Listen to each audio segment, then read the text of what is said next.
Welcome to Life is Business, where our mission is to help our community execute personally and professionally from the perspectives of fathers in business. Today, we have a powerhouse guest who embodies the grind and the glory of turning dreams into reality.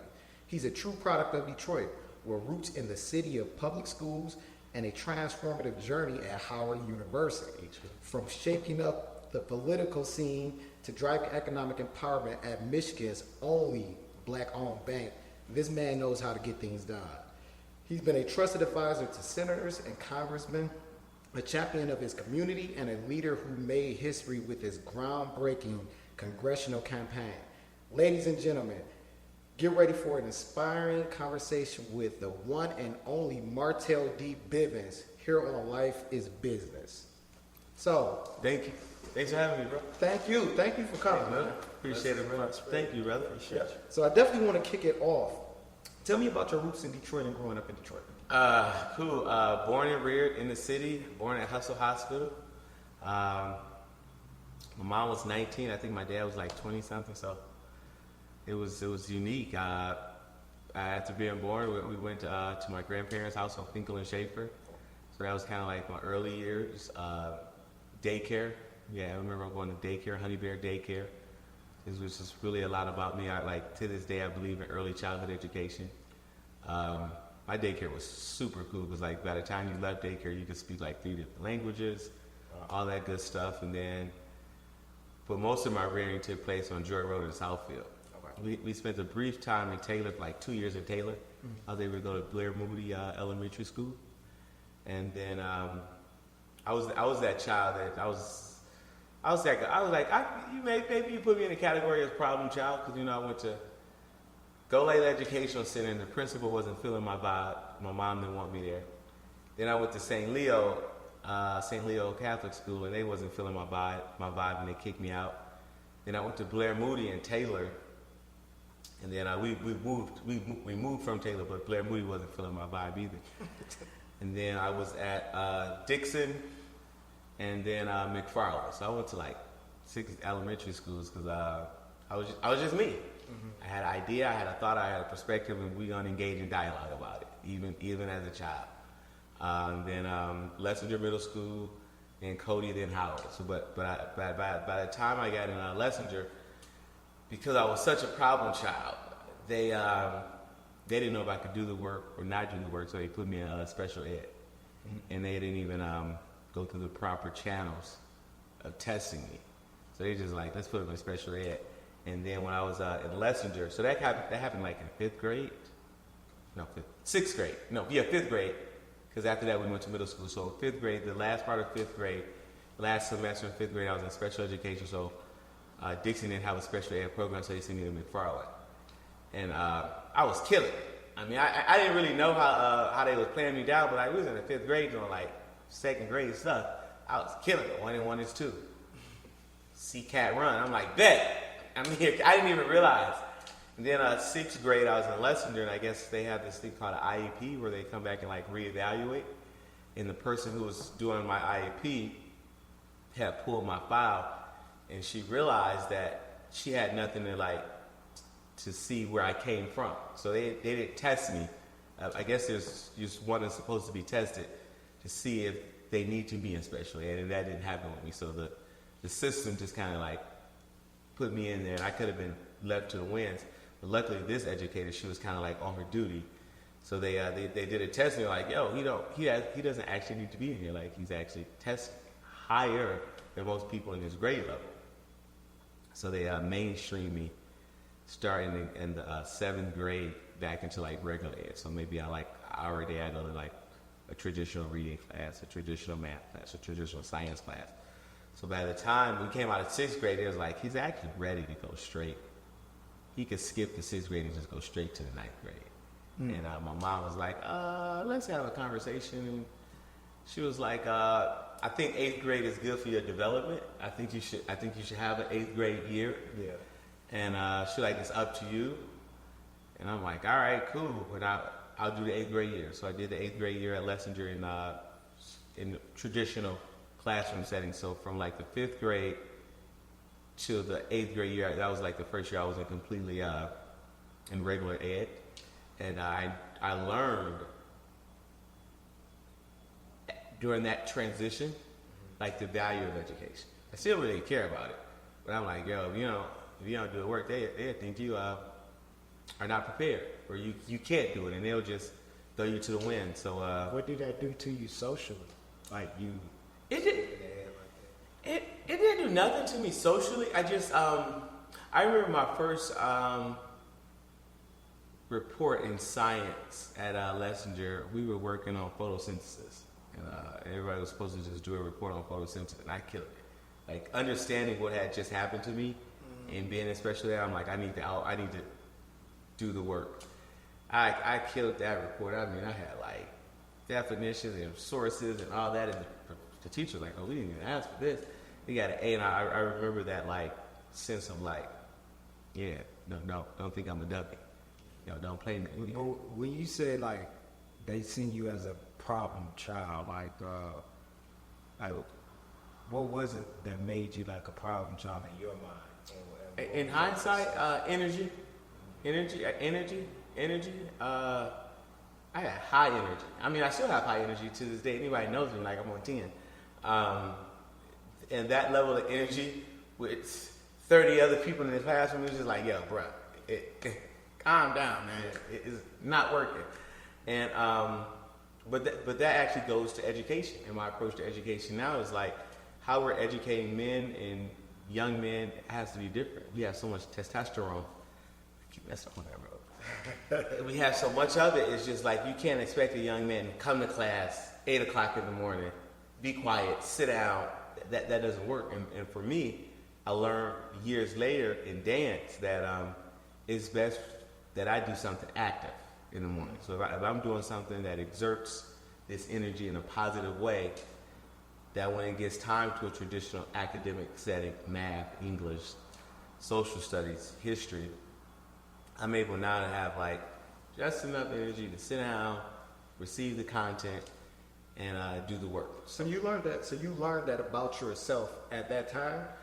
I didn't know. Okay. I didn't know it.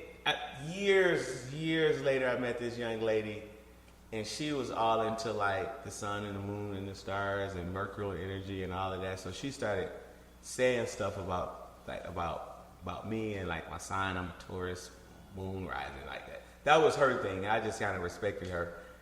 And she was like, you got a lot of mercurial energy. I didn't know what that was. And she was like, you just got a lot of energy, and if you don't exert it, it could come out in a bad way. So she like, you're the type of person that you need to run in the morning or swim or do something. Okay. And I was like, oh, wow.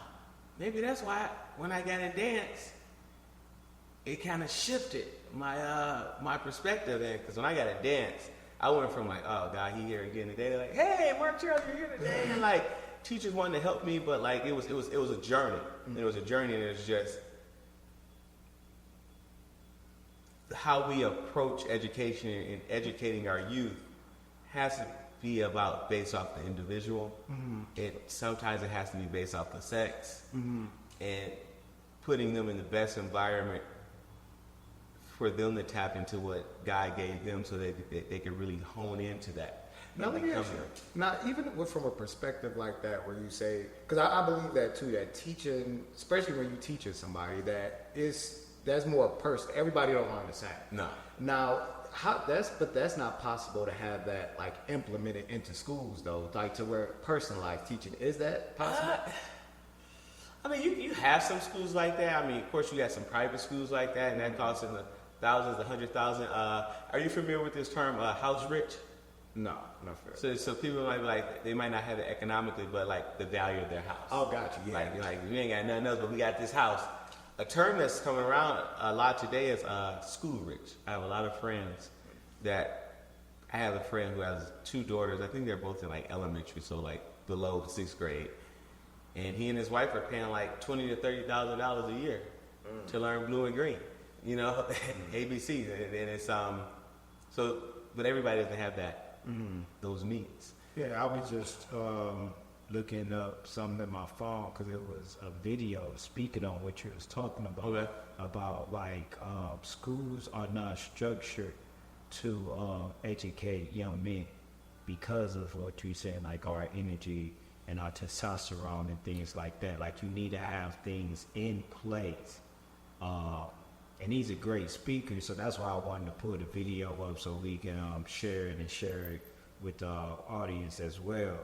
But I agree with you 100% because it's not always about you not being able to understand the work or you not paying attention. It's like we do have a certain level of energy. That's why, like, you ever notice when you was a kid and you'd probably be wired up in the morning, but then when you go to gym, you done burnt that energy, and now you're able to sit down in class. Yeah. And then, say it's lunch, you got recess, you done burnt the energy again. And then, because with you even speaking about that, and I appreciate it, me thinking about it when I was in elementary and stuff, I can see where I was more engaged in class. In the morning, I wasn't engaged. One, probably I just woke up and I'm really not trying to get in it. But then your energy go like this. So you're like, all right, I just don't want to sit here. Yeah. Then if you're sitting there, you being bored. Now you doing spitballs or balling up the paper. Then how teachers are teaching these days, they're not really being interactive. They're not doing nothing like with activities for you to even want to be engaged in learning, because you can do those type of things, and the kids, especially boys, would be more engaged. Like, I learned about Egypt in 5th grade, but it was because of how my teacher actually taught it. And now you got activities and things like that where now you are putting this energy into something instead of just sitting there looking at a board. Because if you're not interested in the instructor, you're not going to be interested in whatever that they are instructing. Absolutely. You got to think about it, like when we even get older in high school, the teacher that you are most attracted to, you can't wait to get to that class. That's real. Because now you putting all of that energy into her. You're like, and you thinking about it, and she's like, yeah, get this algebra. And you like, I'm gonna get this algebra because of you. Yeah. I was blessed. So I went to Cody. I was blessed to, because I didn't. The whole Cody thing, how I got to Cody is crazy, but I wouldn't be here without Cody. Like, I am so blessed that I got to go to Cody. So you know, in Detroit, you take the Cass King. It's Cass King Renaissance. It was allegedly the 3 best schools, whatever, allegedly. So you take a test to get in, and at Lessinger, we took the test, and the scores come out at like midsummer. So you like know where you're going to school, and all my friends was getting their scores. Like, oh, I'm going to Cass, I'm going to King, I'm going to Renaissance. Not many people went to King, but Cass and Renaissance, primarily Cass. And I didn't get mine, which was weird. So I went down.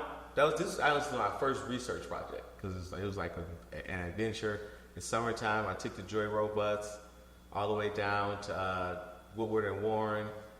I was able to go to the DPS headquarters where they were located then. And whomever the representative was, she like, you didn't take the test because even if you failed, we would still have data on that. Yeah. So I caught the bus back to Lessinger, Joy Road, and Trinity. And the assistant principal, she didn't like me. And she told me straight up, she like, you ain't going to no Cass Renaissance. I didn't even submit your test. Why you didn't like you though? I was me. I challenged you. We gonna engage in dialogue. I don't care nothing about you being no principal, no leadership. Let's dialogue. Let's engage. And she was not about that. And I challenged her many times, and I was right. And I challenged her, and I was right in front of her peers. Like, who's this little 8th grader talking to this, you know? And she didn't like that. And it was real interesting because my mom was like, at first my mom was like, it's okay, you're not a good test taker. You might have failed. I'm like, no, everybody cheated off of me. Like, literally, the answers was flowing through me. I was giving people answers. The person to the right and left of me got a Cass. I'm like, this is crazy. They both cheated off me. And Cody was right. Cody was literally 3 blocks, maybe 4 blocks from my house. We lived on Penrod and Milton. The back of Cody, the entrance to the freshman side was dead ended at Penrod. So I could like walk out my house, walk straight down the street, walk into school. And I didn't want to go to Cody. Cody was like a neighborhood school. You know, I had a lot of people that I knew who went to Cody, a lot of older people who had graduated Cody, and at that time, Cody just had a rep. It was just like, it's Cody. I'm like, a lot of people that was in gangs, they went to Cody. I remember sitting in my grandma's kitchen. And I'm like, if you send me to Cody, I'ma die. Just get ready for my funeral, because I'ma die. Let's go pick out my casket, because that's what's gonna happen. And I remember the first day at Cody, it was just scheduled pickup day. Just simple, go pick up your schedule, go back home. It was a shootout in front of the school. Oh. I'm like, this is crazy. But then I saw my good friend Jeanette Roberts was now in Namibia, Africa. And I saw her. And Shout out to Jeanette. Shout out to Jeanette. She didn't want to be there. She also didn't want to go to Cody. She got a whole story how she ended up at Cody. And I saw her and I was like, all right, this is going to be good. This is going to be cool. We're going to have a good time. And it didn't even matter anymore. And it was just like, this is what it is. I remember my 8th grade teacher, Mr. Robertson. I think he teaches that class now. He said in 8th grade, he you had a unique ability to just be able to immediately deal with something, keep it moving. Mm-hmm. Like, all right, whatever. Like my beard is gone. I was shaving the other day, and I put the Clippers 2.0. I was trying to trim it, and I shaved it, and it just it went off, and I was like, all right, we got to keep going. There's nothing we can do, and that's just who I am. I'm always about upper mobility. Was next, and Cody was so fun. So I had a blast at Cody. I had a blast. Quick question.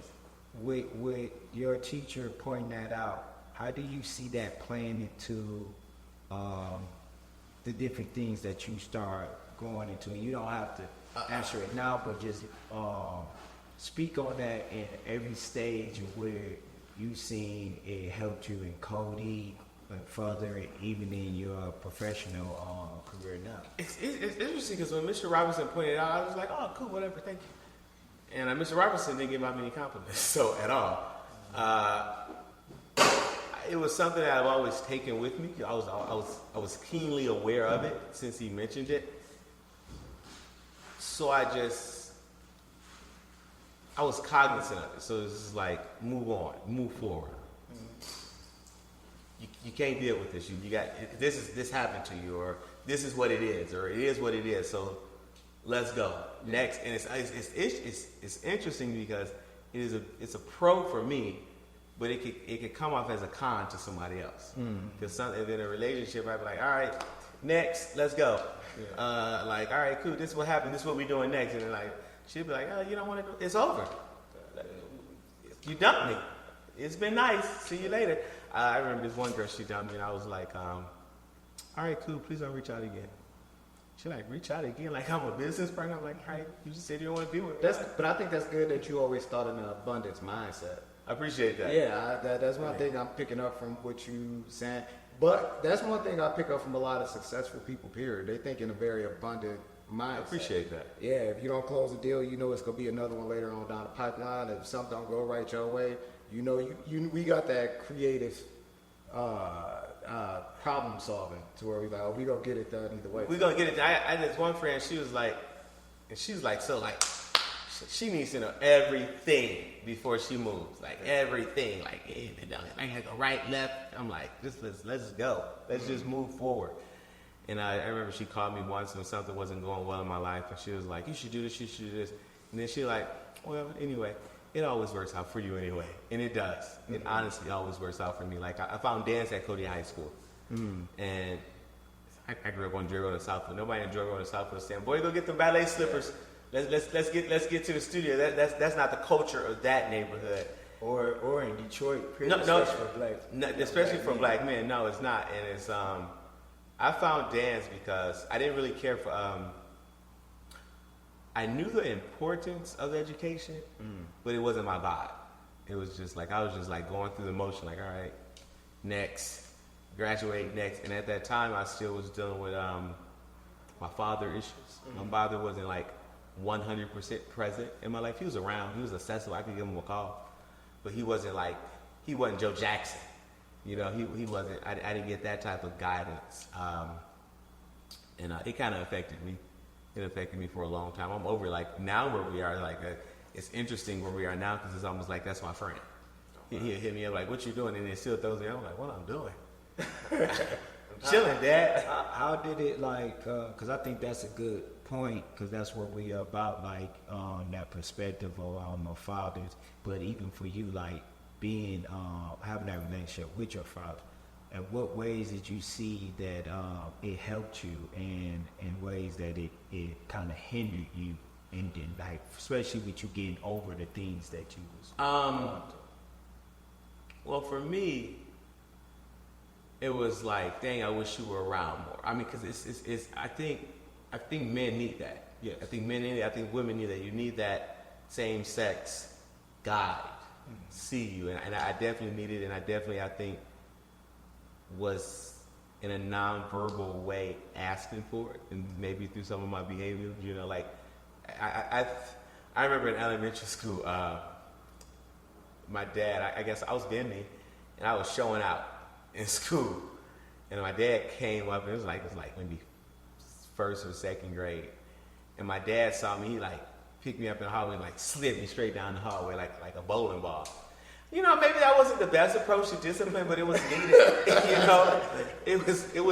You know, we need that structure. The structure is needed, and it was a long time. I wasn't really feeling him. You know, and the transition between middle school and high school was definitely that. You know, it was definitely like, you know, we're growing up into young man, young adulthood.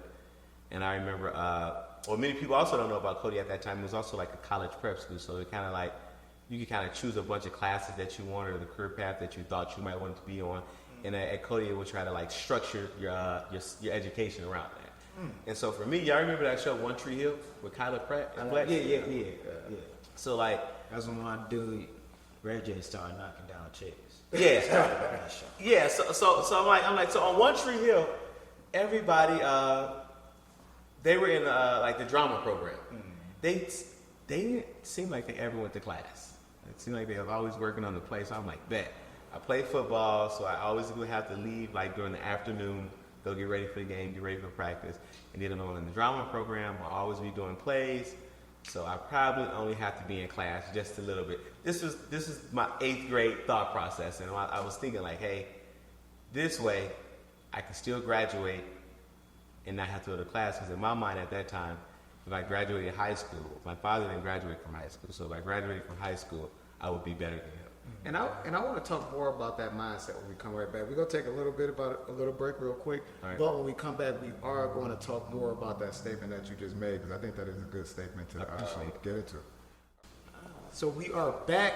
All right. To Life is Business. Now, I want to follow up on the conversation we was talking about. Now, you were saying that you will be the first one to graduate in your family, and that made you feel a certain... Not the first one to graduate in my family, just my dad didn't graduate from high school. Okay. And I just wanted to be better than him. Okay. So in my mind, in 8th grade, I was just like, I'll do this and I'll do that. Meaning I'll be on the football team. I have a drama-focused program, so I don't have to go to class, but I'll still be on the path to graduate. Because if I graduate, I'll be better than my dad. Mm-hmm. That was my thought process at that time. Okay. So yeah, that definitely makes perfect sense. So tell us about the time now when you're at Cody and now you're in ballet, and you're going through all that. I can imagine that has some creative effect on your mind too, even with opening your mind up and teaching you even how to learn differently with things. How was ballet a contributing factor to like your learning process? For me, at that time, you know, in the 9th grade, you really don't know, or I didn't know. It was like I said, at Cody. So Miss Sharon Freed, she welcomed me into the class. Because what happened was, we got into the first drama class or the play class or the theater class, and the teacher, she was like, we're going to just work out of the book. So I started going through the book. I'm like, man, fuck this. This is another English class. And she was like, you can leave. I'm like, I want to leave. So my friend Jeanette, she was in dance, and the dance studio at Cody was set up. So you enter into the studio. On one side of the wall is set up like a lecture series class. And then on the other side of the wall is the actual studio. So if you didn't dress, you had to sit in the classroom part. And a lot of the young ladies didn't dress. Sharon was serious about the art, so you had to be in leotards, tights, and ballet slippers. And you would have to go to the girls' locker room and change. At that time, Cody had a growing lesbian population. and a lot of the girl, and I guess a lot of the women were just kind of chilling in the locker room, and a lot of the girls was like, I'm not going in there and changing in front of them, so fuck this class, and I'm not about to do that.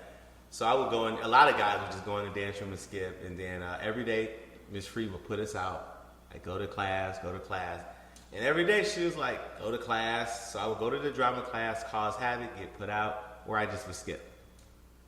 And one day Sharon was like, if you're gonna skip in here every day, you should take the class. I'm like, oh wow, I've never had a teacher say, come in. You know, And the teacher's never been welcoming to me. And this is ninth grade. And then so I was the only guy, class full of girls. It was amazing. And so I'm in there having a good time. And then I'm still being me. I'm still being sarcastic. I'm still being like the class clown. I'm still making jokes. And then one day, Miss Freeze, she said, she's like, if you're going to be in, you need to respect the art in the studio. I'm like, you know what? I thought to myself, I'm like, you know, she's the only teacher fucking with me. Yeah. So it's like, come on, bro. Come on. You can at least act like you got some sense in this class. So I did, and then the Christmas program started. The Christmas program came up, and it's a Christmas show, and I was not feeling the choreography. It was extremely feminine. I'm like, I'm not doing it. I want a football team. I'm like, you're not getting me on stage in front of the school body doing that. And she's like, you're gonna fail. I'm like, I'm gonna fail. So I'm not doing that. And then she's like, you know, we need some more men in the company for the company piece. And we danced the Silent Night to Temptations. So the guys part came out. I'm like, so like that part, that's the part we came out. I can't sing, so I'm not gonna do it. But she just kept finding a way to get through to me. You know, she could have been like, all right, you're gonna fail, you get an F. But she kept finding a way to communicate to me, to reach me, to teach me, to better position me. And that's just one of the examples of the blessing of Cody, the type of teacher I got. I got in company. And company at Cody was legit. Dance at Cody for men was not like what I experienced talking to my other male friends who went to dance schools around the country. They got kind of talked about, they kind of got beat up, they was kind of like ragged on. I'm like, nah, not me, I went to Cody. Yeah. It was a prideful thing, and that's because many of the men at Cody, most of us was on the football team, and then a lot of the guys would go on to have very lucrative careers, making $100K, $150K a year at Hearings and Watts. So it was just like, that's the next generation of Hearing and Watts dancers coming out of Cody Dance Company. So when you got in company, instant popularity overnight. It's like being captain of the football team. Dance Company, CDC, for 119, but company was rigorous. You had to have a 2.5 to even participate in like any like choreography. You had to have a 3.0 if you wanted to like travel, and every now and then there was opportunities for you to leave the state. Yeah. And dance company met in the morning, so we met like at 8 o'clock, 9 o'clock. 8 o'clock, 9 o'clock was dance, and so 10 o'clock was your first hour of traditional academics. Yeah. And what I learned years later that 8 o'clock and 9 o'clock hour was great for me because I was exerting energy. Yeah. So by the time I got to that 10th grade class, that 10 o'clock hour, I was ready to receive. Yeah. For me, for the type of student I was ready to receive. And it was no like scientific study that's like, what type of student is Bivings? How does Bivings learn? Right. And that helped me. And being a dancer, what I learned years later, a trained dancer, I'm working with both hemispheres of the brain, the right side, the left side, the analytical side, the artistic side, and it allows me to see the world differently, and it works for my personality, especially like I'm a Republican in Detroit. Like, come on, bro, this is not the norm. You got to do what everybody else saying. I'm like, no, I'm good. And it's Cody did that for me, so I'm really blessed. I remember 10th grade year, we did geometry. That was not clicking. Geometry was not clicking for me. And I remember Mr. Harrison. He came to the dance room, and I'm like, oh, shit, here you go. You about to mess my fun up. And he didn't say nothing. He just kind of like stood in the doorway and just kind of watched. And then the next day in class, you're like, yeah, I stopped by. I'm like, yep, I saw you. What's up? And he was like, yeah, so what were you doing? I was kind of telling him what I was doing. I'm like, I'm doing a brush. I was doing a dejigate or a bob mile, which is the kick of the leg. And if you kick the leg here, you can do that 45, 80 degree, 90 degree. He's like, Martell, those are angles. So he taught me geometry based off my dance training. He went back to Ms. Freed, the dance teacher, and he said, let's do this for him. And it really worked because Ms. Freed, in addition to her dance degree, she also had a master's in math. So she's like a mathematician.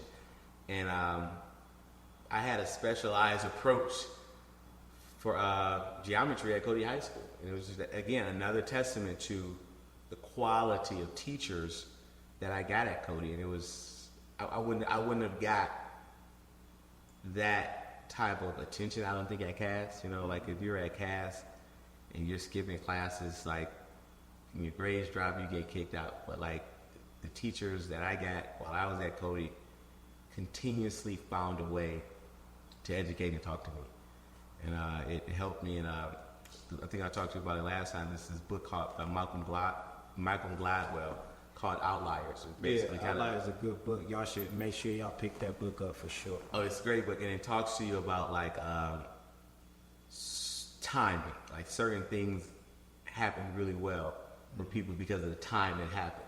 So the time I entered into Cody, I was able to go to the National High School Dance Festival twice. National High School Dance Festival is a program that they have in America for dancers, usually in the arts, ballet, modern, tap, African. And they meet every 2 years. So when I came in, I got to go my 10th grade year, then I got to go my 12th grade year.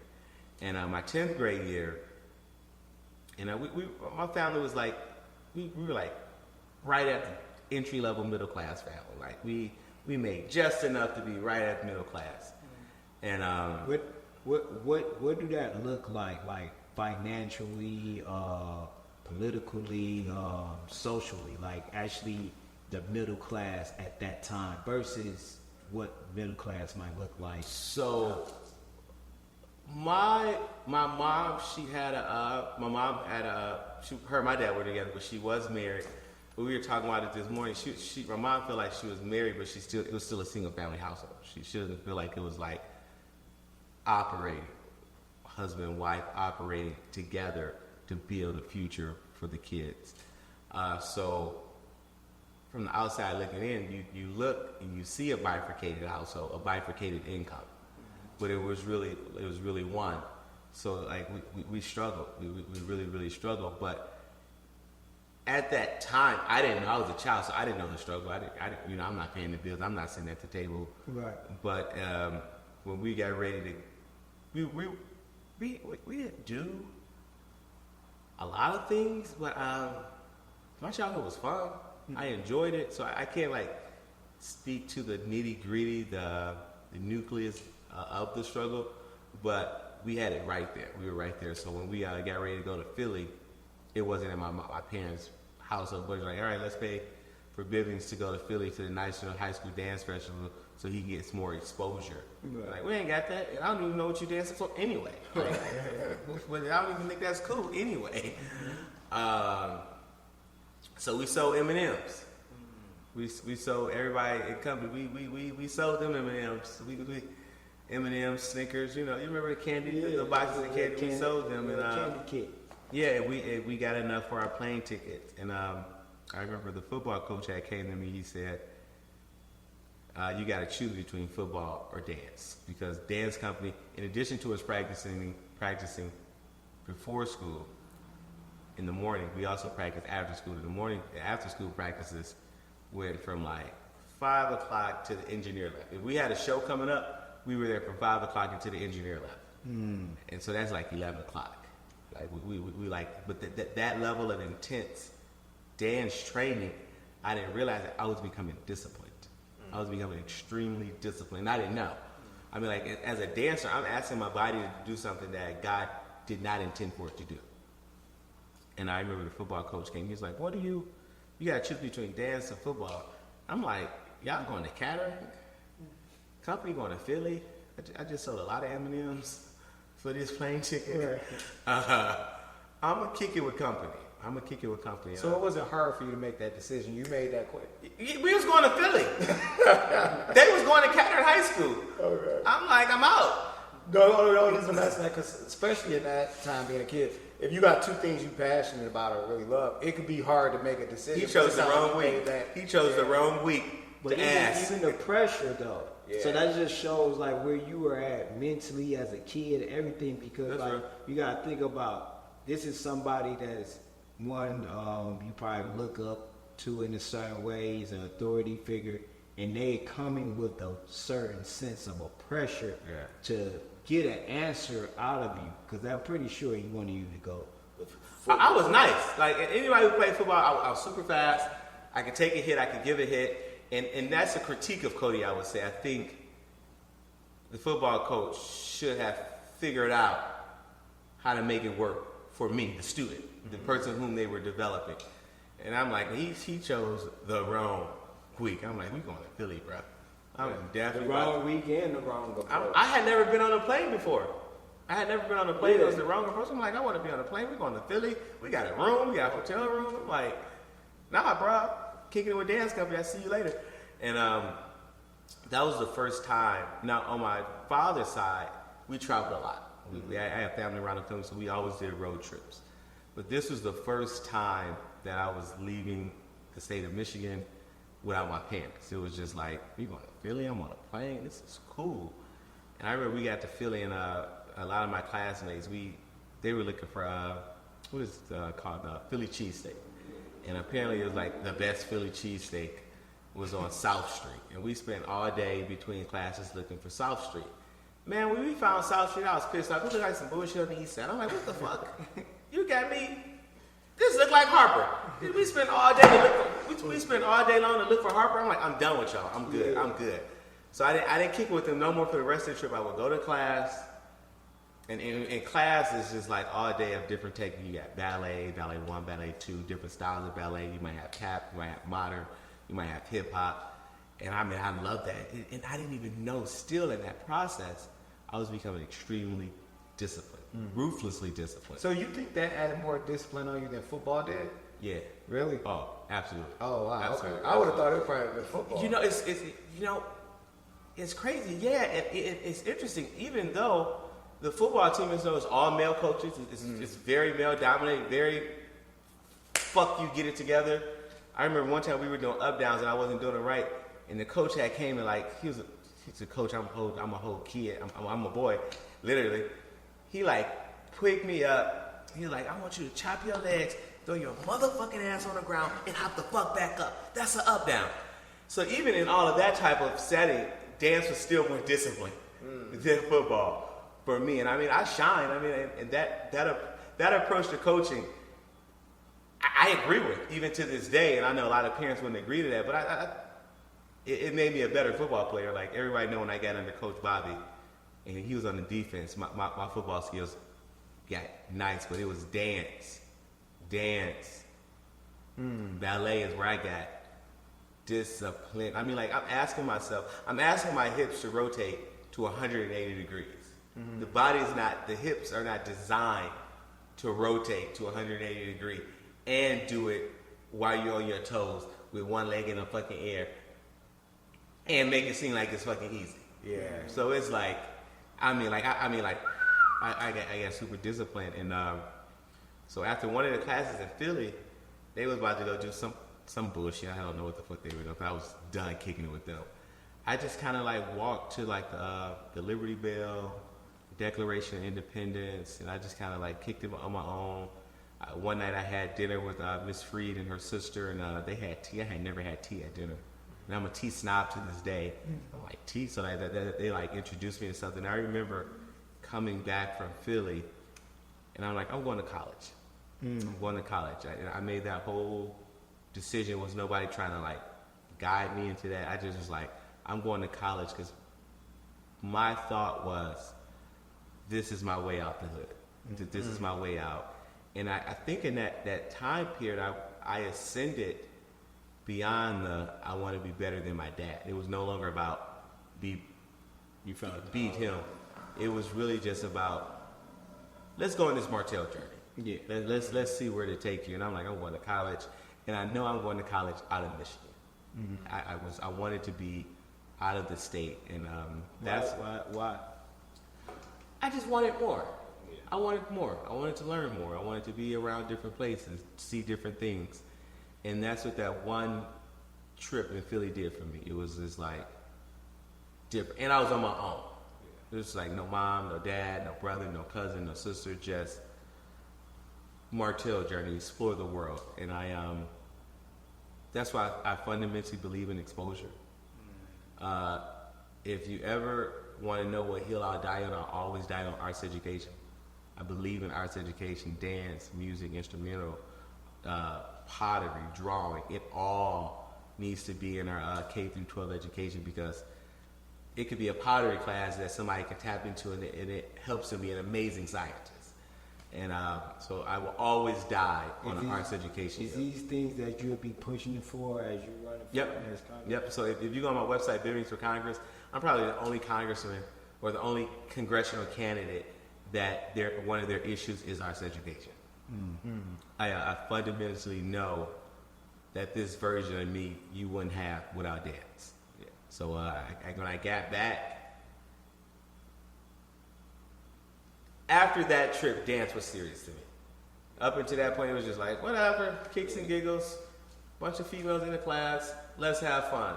After that trip, I started getting serious. And then junior year of Cody, my grandfather passed away. And that was the father figure in my life. So I go by Bivings now. That's what everybody called him, but that was my guy. That was my guy. And I remember I was in dance when I got the call that he had passed away. It was summer camp, and I got the call that my granddad passed away. And that year, I went into I was a bit depressed that year, and we were getting ready for the All City High School dance show in the city of Detroit, where if the school has a dance program, you can audition, and we have a show at King, and it's the All City Dance Show. You should still check it out today. It's a really nice art venue. And that year, Ms. Freed had choreographed a piece from Aretha Franklin's "Married on We." It was really apropos for what I'm going through, you know. Right. Mary and Martha wanted Lazarus to come back. Mm-hmm. So, and I mean, when I say I was in the studio, how I was in that studio was how I need to be, how we're getting ready to be for this campaign. I don't even remember going to class junior year. I mean, I did the bare minimum. I went to class, received the information, did the homework, took the test, studio. I mean, by the time we got to junior year, I was no longer concerned with wardrobe, being fly, getting the latest Jordans, getting this. I was always in some jogging pants and a t-shirt, and I had my dance stuff under it. I want to get back in the studio. I remember Ms. Freed, she would come up on Saturdays and Sundays, and we would work in the studio. We work in the studio. We work on that piece. And I remember my junior year, the social studies teachers. It's just really interesting how this worked. We learned junior, the geography teacher, social studies, whatever the class was. She's like, "You gonna fail?" I'm like, "Hey, I will be up here as soon as the show is over. I will be back to your class as soon as the show is over. I'm doing the work. I'm doing the homework. I am submitting to you. I come on test day, and I'll be back." She's like, "You are going to fail." And then when she came to the show. At Austin Media Group, we specialize in transforming your digital presence with expert social media marketing, search engine strategies, software development, and website design. Our mission is to create seamless communications that foster lifetime customers. Connect with your audience and achieve your goals. Visit austinmediahub.com today. She came to the show, and then after the show, I came to class the next day. She was like, "You don't got to be here. You're a dancer. You're a dancer." I'm like, I'm ready to meet. I'm like, so the season over. You said something real quick that this is how you guys are working in the campaign. Can you speak on that? How those dots are connecting, how your mind and how you was working in dance and how that's actually going towards you guys now in the campaign. It transcends to not just the campaign, everything I do. If I'm committed, I'm committed. I'm a committed. If I'm gonna So try y'all something, see who y'all getting. Yeah. No, if I say I'm gonna do it, I'm gonna commit myself to it, and I'm gonna commit. I'm gonna throw myself into it. I'm gonna dive into it. I become it. I get up in the morning. I have my tablet in the bed. I get up in the morning. I sit down at the desk and start doing work before I even go take my morning pee first. It's just I went to a friend who invited me over yesterday to play poker. I'm like, and it was like, yo, come over and play poker, but we're not talking no politics. I'm like, bro, that's my life. And I'm like, I can't even come to play poker because I'm running for Congress. This is the focus. If I'm up and I have the energy and I have the spirit, my energy and my focus has to be to that. And if I go to a grocery store, it's no longer just a grocery shop. It's like, hey, how are you doing, Martell Bivings? I'm a candidate for the United States Congress. It becomes my life, and I'm like, I'm happy that I'm pursuing this type of work because I truly do enjoy it. Like, this would be like the ultimate job for me. I went to Howard University, so I have a history in Washington D.C. I'm in love with the city of Detroit, so I get to go to Washington and work on behalf of Detroit and Washington. This is the ultimate job for me. Like, this is my type of work that I want to do. So I'm just throwing myself into it because this is my life.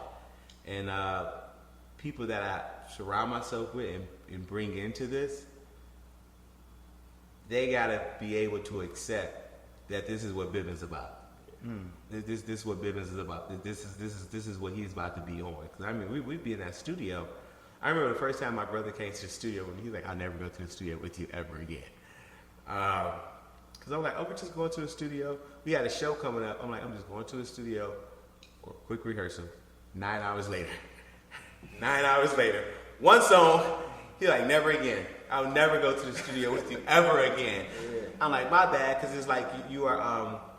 And it's interesting. I learned this at Howard. Dr. Jan Flax, an intro to political theory. She said, and I was gonna drop her class. At first, and she started the lecture off. She was like, "Dance like politics." I'm like, "Oh, if she gets this wrong, I'm definitely dropping her class." She was like, "The dancer is pursuing perfection, as is the politician, and neither of them are possible. It's not obtainable. The dancer." We're literally trying to get our hips to rotate 180 degree angle. And the body's not designed for that. So when that happens, but the closer you get to the 180 degree, the more technical you are. The beauty comes through the dancer. And the closer the politician gets to perfection, the better life is for his or her constituents. You're always. That's a bar. You always ruthlessly, you're pursuing something that you know is not possible, which requires a hell of a level of focus. And you got to be like, I'm running as a Republican in Detroit, and everybody's saying it's not. I also dance, and I know my hips can't rotate to 180 degrees, but I'm still pushing. It's stretches you could do. You could get on the floor and do a stretch and have somebody stand on your back to push the hips out, to really push the hips out. And that's what you do. That's what I do. You pursue it, even if the data or the odds or even God designed your body not to do it, you pursue it. Pursuing to see how close you can get to that. Good.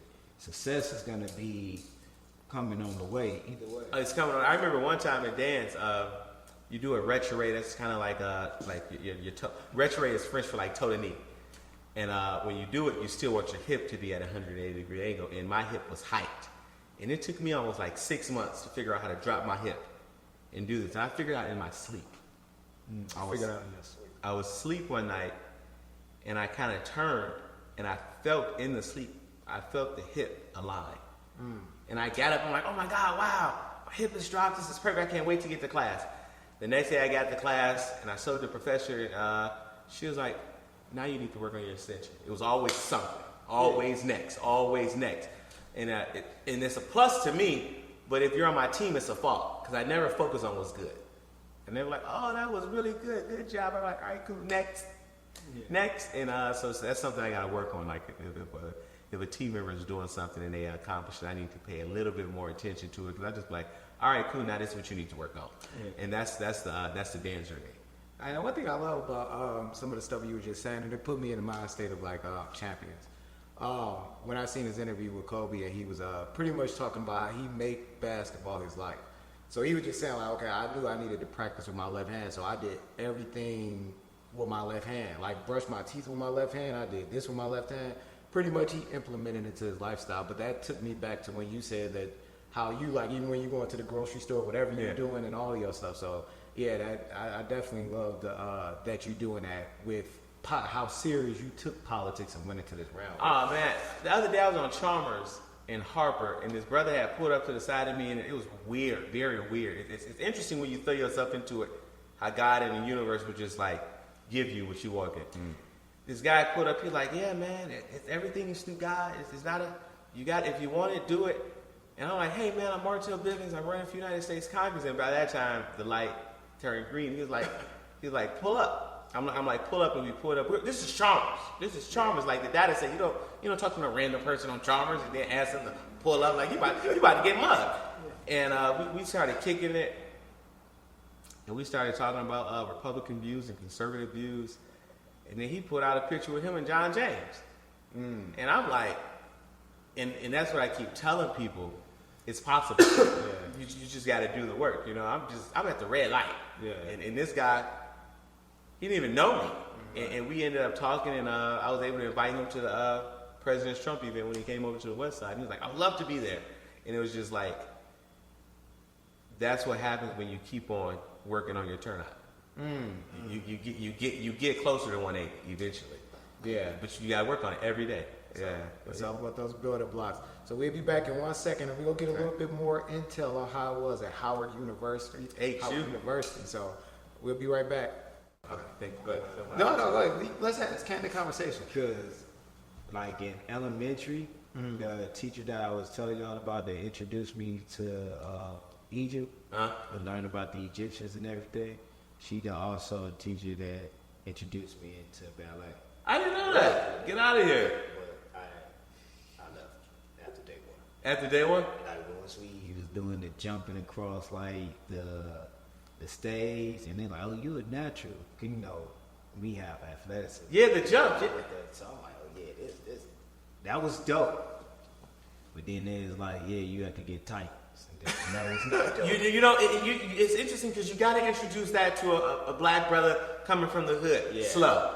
You got to introduce, and Miss Freed did it well. Like I didn't put a pair of tights on until maybe Philly. Really, when you first went out? But I'm like, I'm in Philly. Fuck it, shit. Put these damn tights on. I mean, like, but she didn't do it the first day. So like, but like, I was in shorts. I was in some hooping shorts. And what happens is like, it's interesting. I introduced now that I teach. I remember I taught at A.L. Holmes on the east side, like in the very heart of an impoverished community. And most of the class was men. I had like more men in the class than women. I'm like, oh fuck, how I would teach this? I know they ain't about to be feeling no damn ballet. And I was like, you gotta wear tights. And they're like, and I kind of like explained to them. So something maybe I should explain. I don't know, because you want to see the body. The body is what's telling the story, and like the clothing material gets in the way of that. But like for me at Cody, had she, and I'm happy Miss Freed did it like this, 'cause I probably would have quit too, honestly. But I was in hooping shorts and a wife beater. My mom hated when I called it a wife beater, but I was in a beater and some hooping shorts. And what happened was, eventually, I had traditional shorts. Eventually, the shorts kept getting shorter and shorter because I would be in class. And you rolling them up here because it's like you can't see the body. But yeah, it took me about 2 years before I had like tights. They ain't put you in a dance belt. Oh my God, the dance belt is the worst. Yeah, man, these are white people. So, Oh yeah. But then, like, I think the teacher, she was disappointed a little bit. Yeah. She really wanted me. Like, the only person that went was me and my brother. So, but she wanted me to go. Like everybody that was in class, her name was Miss Ames. I still remember Miss Ames. Where you at, Miss Ames? Where you at? Well, shout out to Miss Ames, wherever you are. And then I told my mom, and my mom thought it was a good idea. That was good. And then I was like, but I'm not going. I'm not going. Why you ain't going? And I'm like, because you got to wear tights. It was really just focused. I think I made basketball an excuse. That's right. That's right.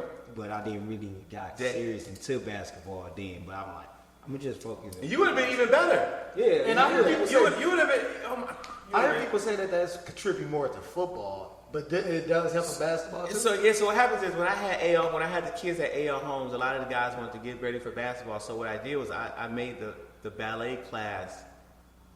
The techniques and the styles that I focus on, I knew it would be immediately transferable to the basketball court. Okay. And I wanted to make sure they know that. So I'm like, hey, let's work on our jumps. And I'm like, when you jump and when you land, even when I watch NBA to this day, I watch them landing, and they're not really conscious of toe ball heel. Yeah. They're coming straight down. That level of impact that the human body's not designed for impact on the knee. And how you reduce that impact is toe ball heel. Okay. You toe ball heel it all the way down and change it. So I was like, hey, let's do a tombe pas de bourrée jeté up where I say, and then I would say, hey, if we in the basketball court and we trying to do a layup, you would go up. You still want the rib cage drop. You want the rib cage drop, pelvic pulled up. You want the scalp pulled back. So you want to be a straight line in the air so you can have more dynamics in the air. You want to be able to control yourself in the air and come down. And like everybody in the ballet class at AL Holmes made the basketball team. So when they made the basketball team, and a few of them, it wasn't looking like they was gonna make the basketball team at the beginning of the season. And when they made the basketball team, they began to value ballet a little bit more. And I remember one day I came into the class, and I'm serious. I'm super serious when I teach. I'm super serious. I came into the class, and two of the guys were like, Mr. Bivings, we got our splits. I'm like, damn, I was not ever prepared for that when I came into this urban setting to teach these men ballet that they was going to run in the class one day and say, Mr. Bivings, I got our splits. So it goes back to your point about even with your education growing up, how you connected with that next generation. You that's real. Open something different to them. So like a lot, like with us growing up in our culture, we only identify things that been shown to us. Yeah. Most of it is either drug dealers, sports, rap, like that. So then you are in a box mindset. Yeah. Unlike yourself, I didn't look at this as an opportunity. I had a box mindset, but then if you can get some kids to be like, all right, let me look at this as an opportunity. And when you learn something, I don't care who you are, especially in our community, in our culture, when we learn stuff, we love to just keep going after it. Yeah. Because now I learned this, how much further can I go into it? Or I can't wait to show my mom. I can't wait to show, just like how you was when you learn how to do the hips in your sleep. Yeah. That was the first thing you thought about. I know how to do it. And then the teacher turned around, all right, you got it, good, next thing. But it feeds you to do that. Yeah. In a way, but that comes with exposure. Yeah, it's exposure. And that's why I'm like, the youth, especially like in an urban setting, impoverished setting, parents restricted by income, they lack that. So I'm always talking about funding for programs, funding for after-school programs, funding for things. I have this program. I don't know. I would love to implement it. It's where we partner with our flights, our airlines, and it's basically called like flyaway internships, where we take high school students. It's kind of hard to do it in this kidnap stage. People snatch your kids up, but it's like we would fly students out to be in other parts of the country, starting like their 10th grade year. So like maybe somebody go to Philly, we partner up with somebody in Philly, and then maybe we partner up with a Philly public school, and they come here, and just to give you that glimpse, because that's all I had. All I had was a glimpse, and it was enough to be like, oh, it's a little bit more than life than Joy Road to Southfield. Yeah, it's a little bit more than life than Plymouth and Greenfield, and I want to explore it. And so many of us. I mean, when I talk to brothers out on the campaign trail, especially when I'm like this, and granted, I don't want to be like this every day, but when I'm like this, suit and tie, and I talk to brothers, so many people just don't see us. So many people don't come to us. You don't, and we have this facade where it's just like we're not worthy to be approached. Or like, I ain't coming in. I remember I worked for this politician, and it was a non-election year. We was at an event, It was some young man who just graduated high school. I'm not gonna say what high school because if I do, you'll know who it is. It was some young men who graduated from high school, and they were just throwing the football around. I was like, yo, go throw the football with them. And this person was like, they don't vote. I'm like, so that means you can't fucking say hi to a nigga? Like, god damn, shit. Nigga can't get no love because they don't fucking vote? What the fuck? See the brother. Say what up to the brother. That's going to potentially get you to vote. That's going to get you to fucking vote? I'm like, it's not an election year, so you're not fucking losing no fucking time to just see a brother. To see another black man. I'm like, damn, that moment shaped my life. I'm like, and the motherfucker didn't go over there. Like, oh, fuck them bitches. And kept pointing this way. I'm like, damn. I'm like, we could have kicked it with them. Maybe we could have got them a job at Detroit Grows Talent. Maybe we could have got their name in the database. Even if they got the job and got fucking fired, they still would have been like, my man who helped me get the job and play football with me that one day. I fucked with him, so I'm going to vote with him. But I'm like, you didn't even take the time to see him. Yeah. And so, like, I'm always cognizant of that. So when I see us, I say what up. And you could tell that we're not used to somebody in a suit and tie saying what up. And when I talk to young brothers, I mean, you can see them like actively going through the motions to sit up straight, to say something more clear. And I'd be like, and somebody would talk to me like, yo man, because I actually got a job and I got suits, and I'd be like, bro, I don't even care. I wish I was in some shorts right now. Like, you good. Sometimes some brothers would be like, what made you come say hi to me? What made you come see us? Like, because it's like, what the fuck? Like, I remember I was on Harper and Chalmers getting signatures to get on the ballot, and people was like, what the fuck you doing over here? Don't nobody come over here to get signatures, so it's just like, they don't feel that value. They don't feel that they value. They don't feel that their value, they don't feel that value, and then it's also kind of like, this what contributes to the lack of voting in these areas. I'm like, motherfuckers ain't fucking with me. I'm always struggling, whether it be Republican or Democrat, so why vote? Fuck the process. So it's that, and I'm just trying to be that change agent, because everybody, the pivotal moments in my life is when somebody saw me. And so I was like, let me help you out. Let me take you to school. Let me get you this. Let me do this. So it was that, and that's what we need. I was talking to this white liberal lady one day. Super cool lady. We was over drinking cocktails, and she was talking about all the pros of the Democrat Party. Like, oh, the Democrat Party are doing this, and we're doing this for women, and we're doing this for women, and we're doing this for women in small business. And when she got done, I'm like, that's really nice. You got anything to add? She's like, no. And I'm like, you didn't mention me. And there was another brother, I'm like, you didn't mention us. In your eloquent speech about the Democrat Party, you didn't say nothing about us, the black man. And if you didn't say nothing about us and we're sitting right across from you, I can have a level of comfort that you're not advocating for me in the room. Yeah, and that's real talk. Yeah. And she kind of got like, it kind of hit her like, yeah, that is real. I ain't say shit about you. And I don't say shit about you, because that's what the narrative is for the last few decades. Like, the motherfuckers don't vote.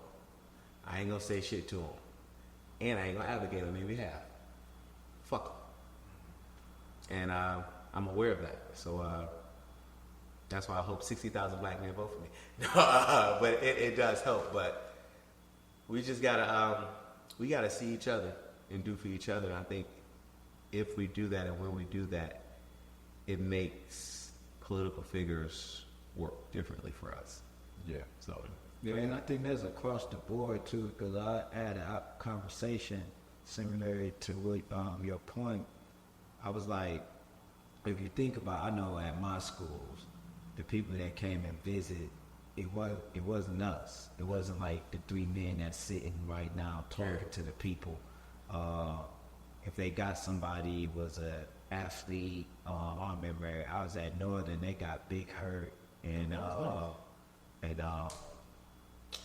Lieutenant Dre, and not to shun them in no type of way, but it's like, where are the other men that's supposed to represent our community to come talk to the youth that sparks it? It's a thing that Tupac said, that once he said it, I was watching a rap video, I didn't get much time to watch rap videos, but he said it's in Change, I believe. I think it's Change, the video. And he's like, I might not be the one to change the world, but I'm going to be the one that sparked the mind of the person that changed the world. That's And it. when he said that, I'm like, yeah, Tupac, you just sparked me. I'm going to change the world. But as we grow up, we start seeing the lack that we been exposed to, because like we are businessmen, you're a politician and a businessman, but it's like, just imagine if you seen that at school, that person coming speaking to your school, you know, like you said, outside of that campaign year, and I know you do a lot of these things. And that's why I feel like you're gonna be great as a congressman, because this is you. I appreciate that. It's not the position making you. You are already making the position. Appreciate that, bro. So, you know, if we had more of that, now you sparking the mind of 50, 100, 200 more other kids from our own community thinking that way. Man, I remember, so I boxed as well, and I went over to this gym on the west side to box. I came straight from work, so I'm in suit and tie. And I remember seeing, you never know when you're like somebody's mentor. You never know when you're the example. You never know. And I walk in and I see like some young kids, like elementary age, and it's like, there's no way he boxes. Like, there's no way he boxes. It's like, 'cause I'm in the studio, like, there's no way he boxes. And then when I went in the back room and I changed, I came out there like, oh my God, he actually boxes. He actually boxes. That's so cool. He actually boxes. And I was like, wow. Just me being in front of them in a suit and tie was just like altering their thought process of like what a boxer is or who boxes. And it was just like, I was just like, wow. And I remember my first fight I had lost. Anyway, I lost the fight. But all my friends came, and it was like, it was a lot of kids at the gym. Like, when you go to the gym, you're working on yourself. You know, you're trying to work on yourself, and that's how I am when I'm at the gym. And my friends was like, yo, these little kids, they look up to you. These young men, they look up to you. And I'm like, oh, damn, and I lost in front of them. So, you did, and I didn't know that. I didn't even realize it, because like when I come to the gym and I see them, I'm always talking about how's school going, what's going on with school, or like, how's math class going? What struggles are you doing? What college is next? And it was like, and I didn't know this until years later, like nobody talked to us about stuff like that. And one day I was reading, and we was getting ready for a fight, and I was reading, and I didn't know what a word was, so I looked it up. And the young man was like, did you not know how to pronounce it? I'm like, yeah, I could pronounce it, I just didn't know what it meant. They're like, oh, so you just looked it up? I'm like, yeah.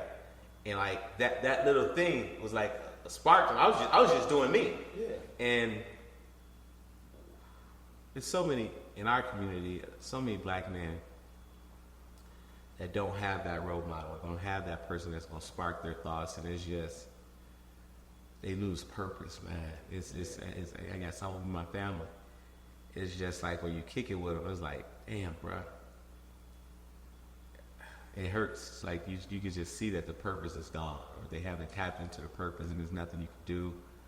We can be like, yo, go work here, go work here, go work here, go work here. But it's so much more than just their hiring. It's just they lost their purpose, their sense of efficacy. And when I see that hurts. It's like, damn, that talent, the cure to cancer. I think the cure to cancer is in some little black boy on the east side. Where's that?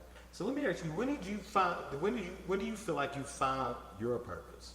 Like, was that during the Howard years? Oh, yeah. After the Howard It was years? Howard years. It was Howard years? Because like, it's interesting, like, when you're the first generation to go to college, I didn't have a plan. Okay. I'm like, I'm out of the D. I graduated. I remember graduation from Cody High School. I think graduation like June 14, 2006, and then I was going to college in August. Y'all remember that movie, Menace to Society? Oh, yeah. And granted, I wasn't living hood life like that. I was hood adjacent. But in Menace to Society and in Boys in the Hood, every time the brothers got ready to leave the hood, they got killed. Yeah. And like all that summer, I was like, and it's interesting because I wasn't even living that life. Yeah. I just kept thinking like, don't get killed. Don't get killed. Don't get killed.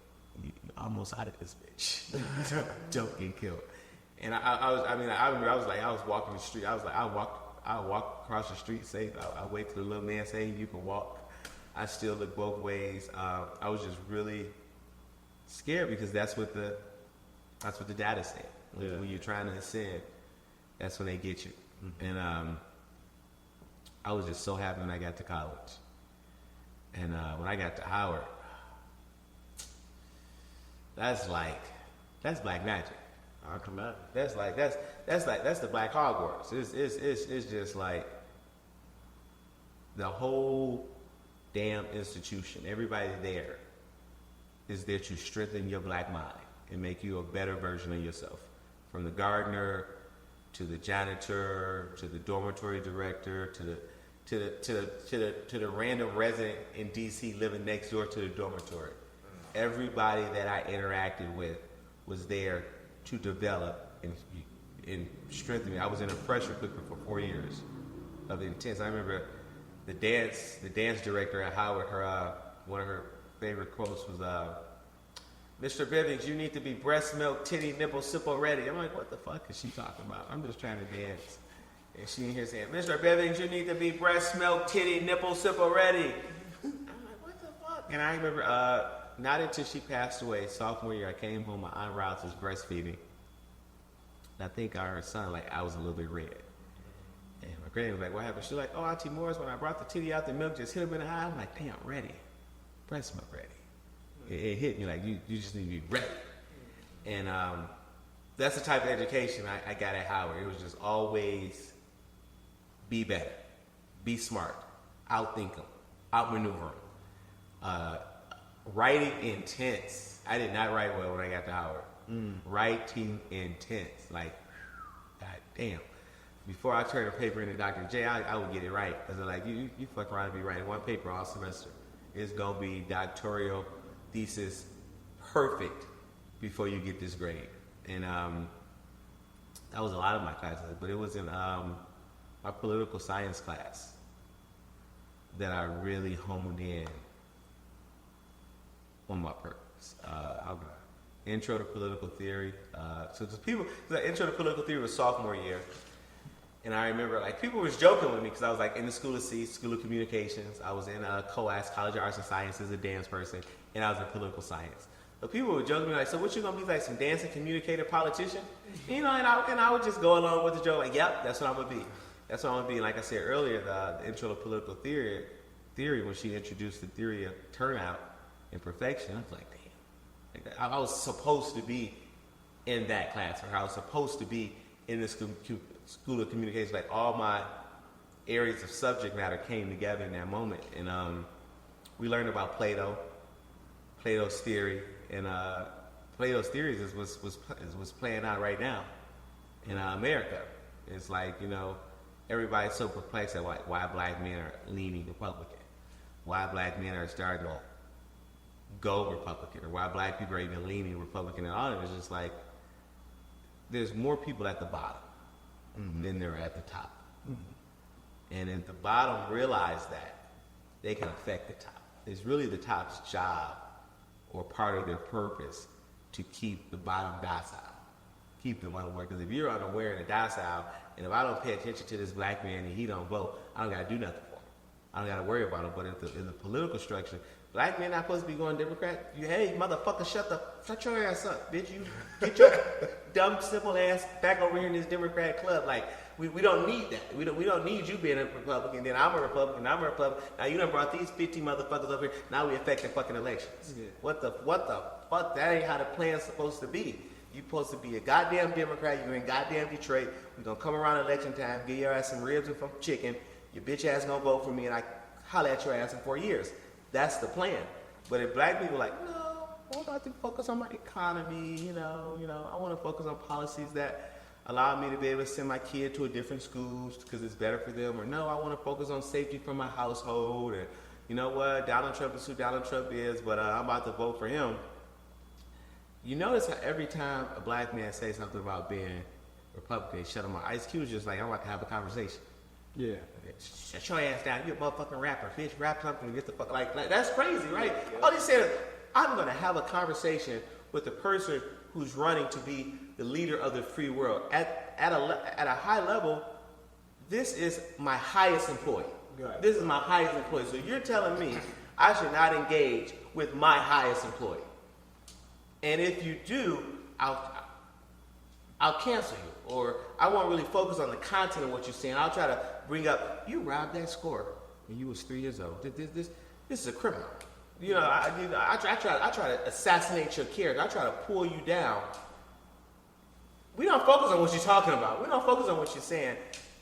Just because you said you want to engage in dialogue with the president, just because I said I'm a Republican, it is that is a part of Plato's theory, because the bottom is now waking up, and now that they're waking up, they're affecting the established power structure, and it's the established power structure's job to keep their dominance, keep you in check. So how they keep you in check is they belittle you. They kind of cancel you, and like, if they do it well enough, they show the next motherfucker, all right, cool. They shut down Ice Cube ass. What the fuck is Martell Bivings gonna do from the east side? So, But quick question for you, and please correct me if I'm wrong. But ain't that how the black culture got into politics on the Republican side? oh yeah, The new era. After slavery, after slavery and Reconstruction, we came in, and then I'm not gonna lie. What happened with I think the last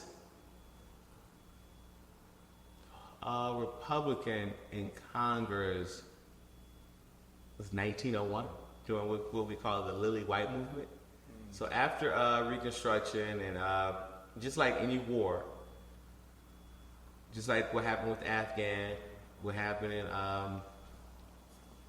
the South, is after the war, sometimes you lead the troops down there, like, all right, let's maintain peace. And then after a while, the North was like, this shit is over with. Bring our people back home.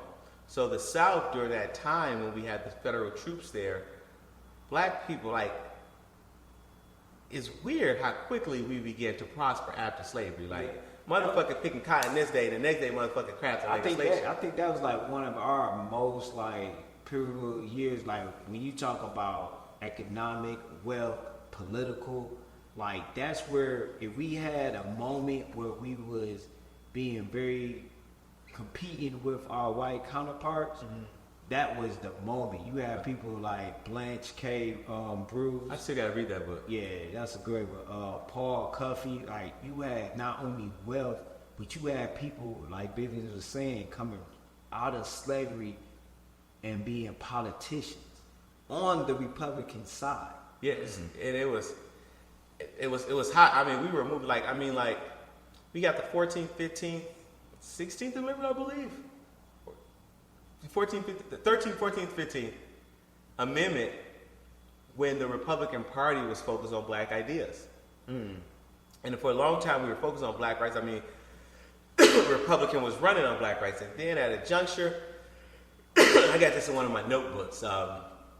It was an election, 18-something, maybe 1870, where Republicans lost. And that's when they were like, maybe we should talk about black stuff. And maybe we shouldn't say black things. Maybe we should say economics. Maybe we should say prosperity. Maybe we should say less government.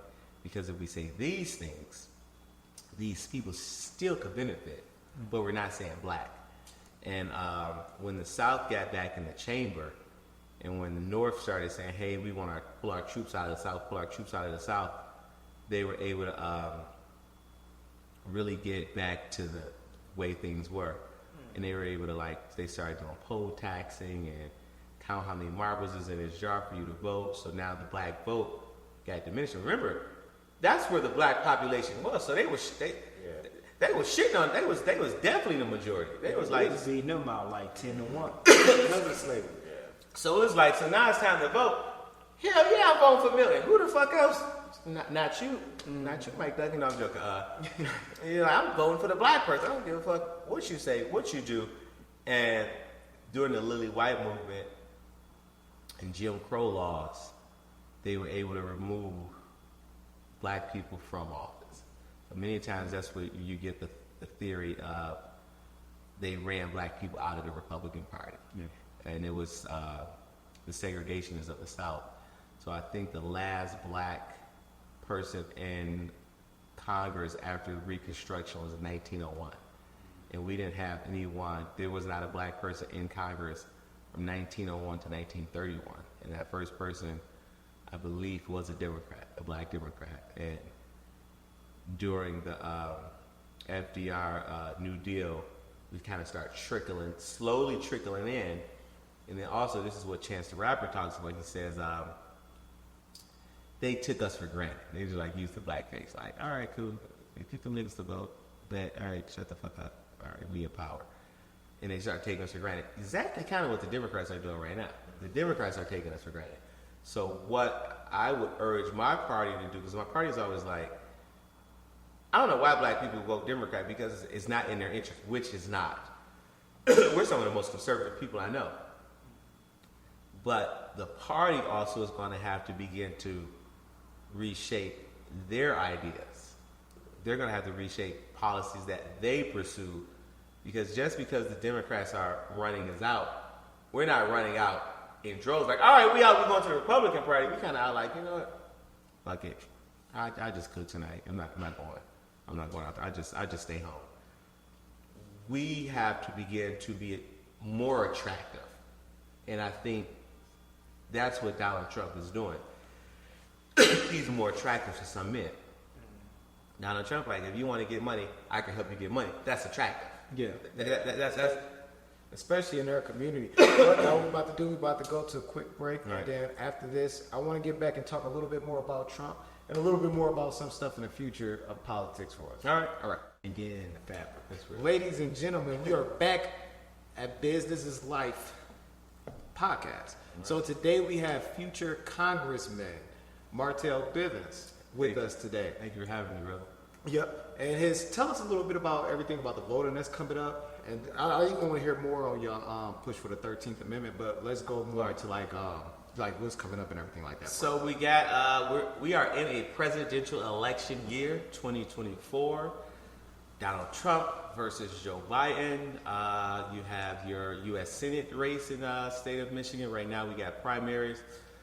And then you have your congressional races, which I am in. You have your state house races. You have your county commissioner races, and you have a few judicial races. Election is August 6th. That's the primary. Please vote Martell Bivings. And then you have the general election in November. Please vote Martell Bivings. And I am running for United States Congress in the 13th Congressional District. Each state, their congressional delegation is based off of that state's population. Because we lost population according to the census, I just really don't believe they counted us correctly, or they didn't have the right people counting us. You know, somebody came to your door that you didn't feel like giving information to. That's why we lost the seat. Mm-hmm. So we have 14, now we have 13, and like states like Texas got like 40, Florida got like 20 plus. I could be wrong on the number, but they have more than we do. They have more representatives in the House of Representatives than the state of Michigan. The state of Michigan has 13 seats, and you need your representative to be skilled, have diverse talents, have the ability to build coalition, have the ability to build relationship, has a proven ability to get things done, to be able to craft laws, to get on the committee floor, to get in the House, because it's about bringing not just funds back to the district, even though that's very important, but also being able to craft laws that affect your life. And I'm running for U.S. Congress in our district: Detroit, Harper Woods, Hamtramck, Highland Park, all the parks, Grosse Pointe Park, Farms, Romulus, as a Republican.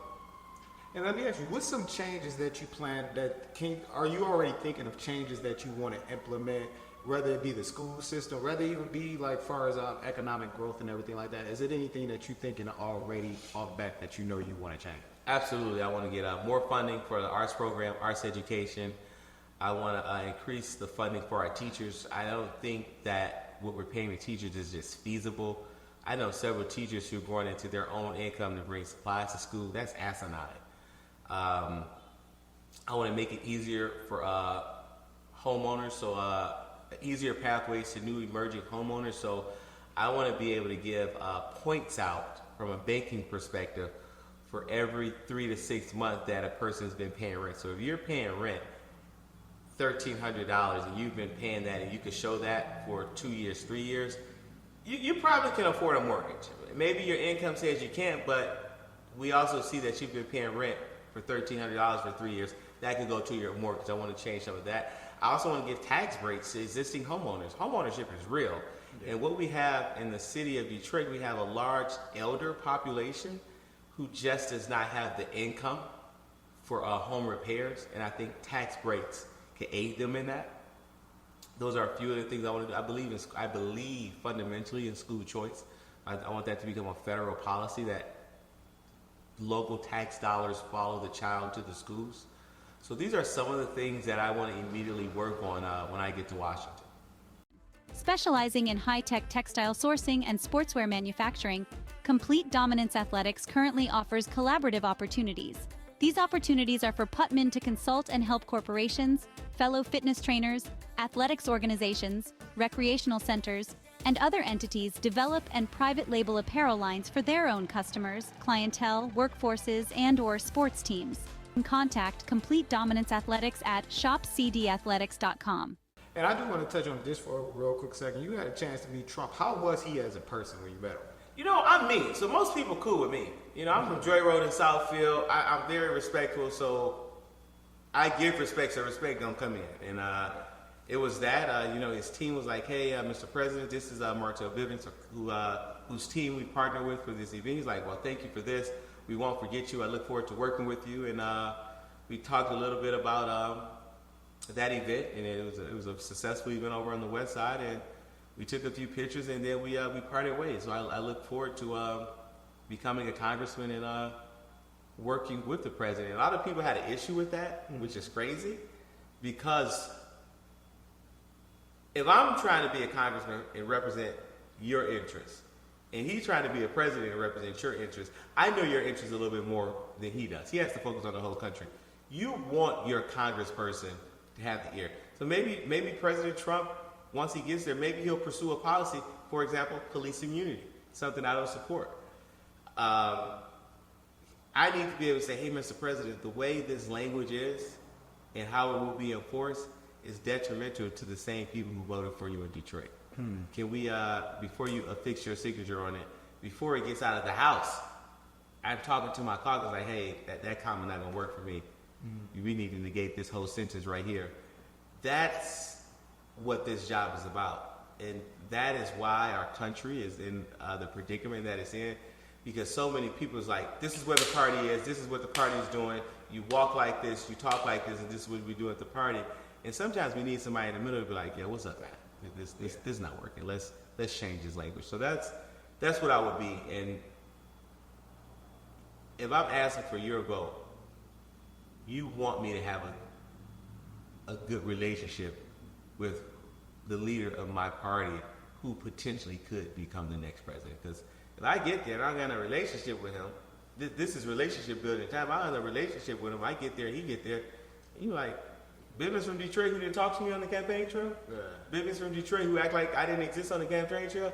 Oh yeah, I'm gonna act like he don't exist now. Yeah, that's just like business. You gotta build that network. Yeah. That's really what you're doing. Yeah, that's essentially building network. So I want to ask you, you know, for your policy and legislative process. So with your focus on the 13th Amendment, what sparked that interest, and how do you see it relevant today?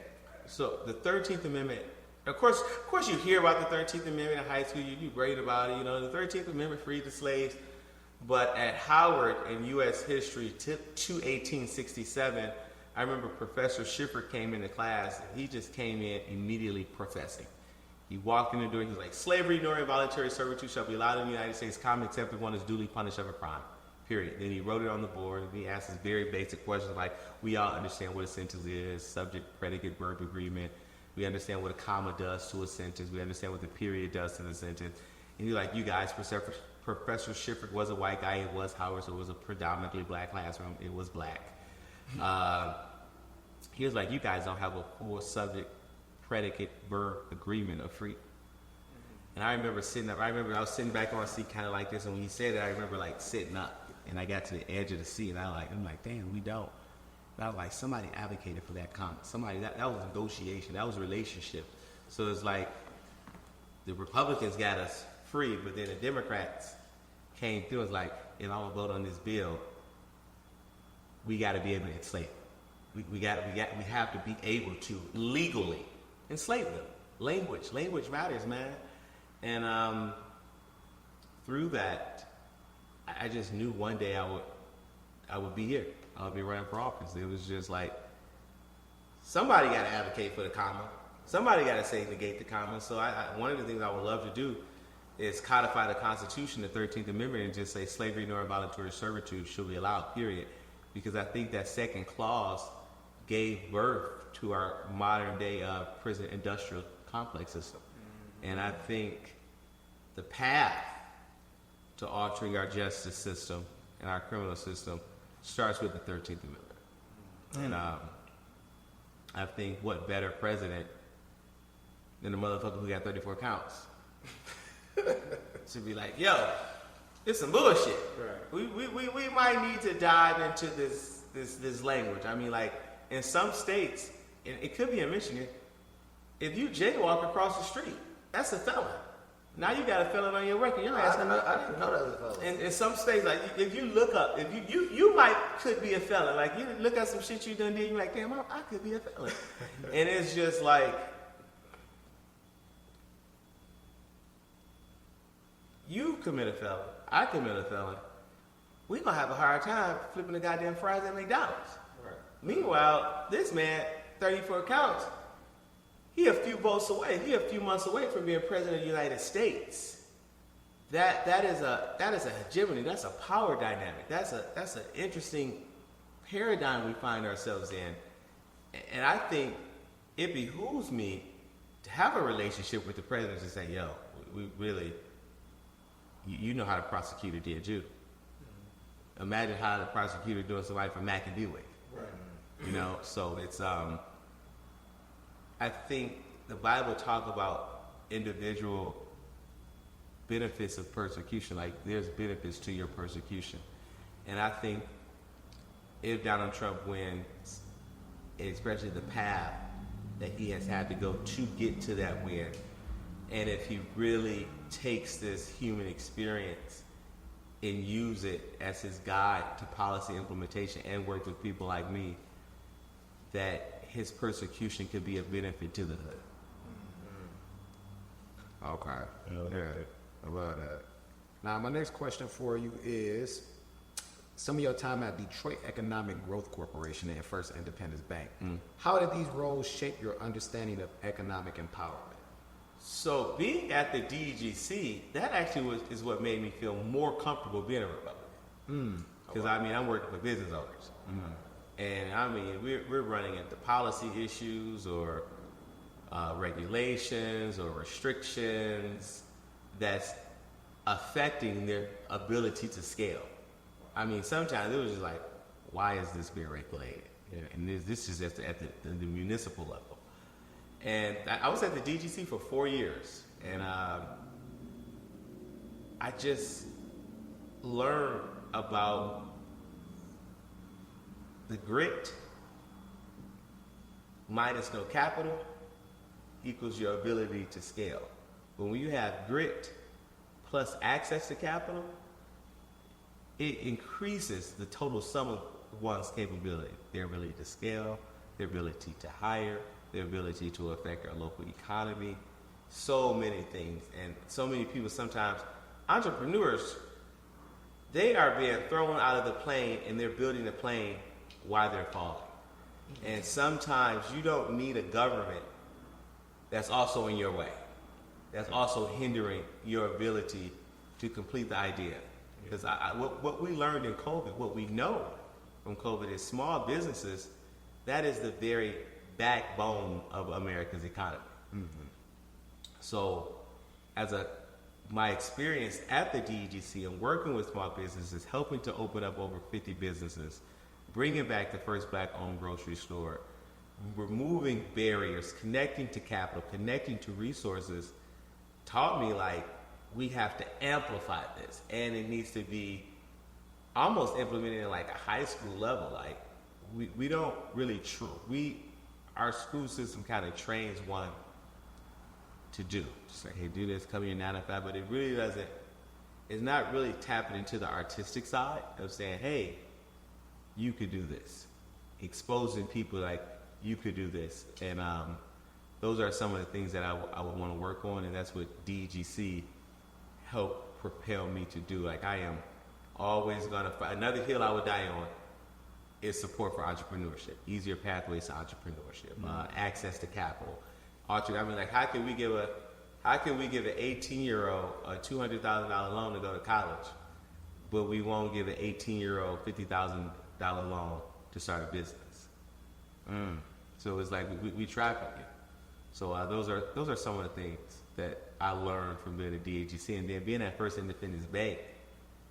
I really got to take a sit back. It's a smaller regional bank, so I really got to take a seat back and just kind of look at some banking policies, how a loan officer will look at a loan, how a loan officer will prejudge you, how it's really based off the individual, how like we're really restricted from doing certain things just at the federal level. Or the federal level say, hey, you need to do a certain amount of things for the community in which you're in, but what the federal government is asking a bank to do for the community that they're in is actually really not beneficial to that community. It's like, hey, we're doing this, but like nobody's ready for this yet. They're not here yet. So you're asking me to do something, and you're judging me based off of this is some sharecropper stuff. There's no way I can do this. The community's not even bankable yet. So many people in our community are comfortable with going to the liquor store. It's not even in their cognitive process to open up a checking account. So being at a bank that's designed, and it was their major mission, First Independence Bank, to serve the community, coupled with the banking industry is highly regulated. So coupled with federal regulations, I could see where I could alter some language to aid our local banks to really be able to set up and aid the communities that they're in. Oh wow.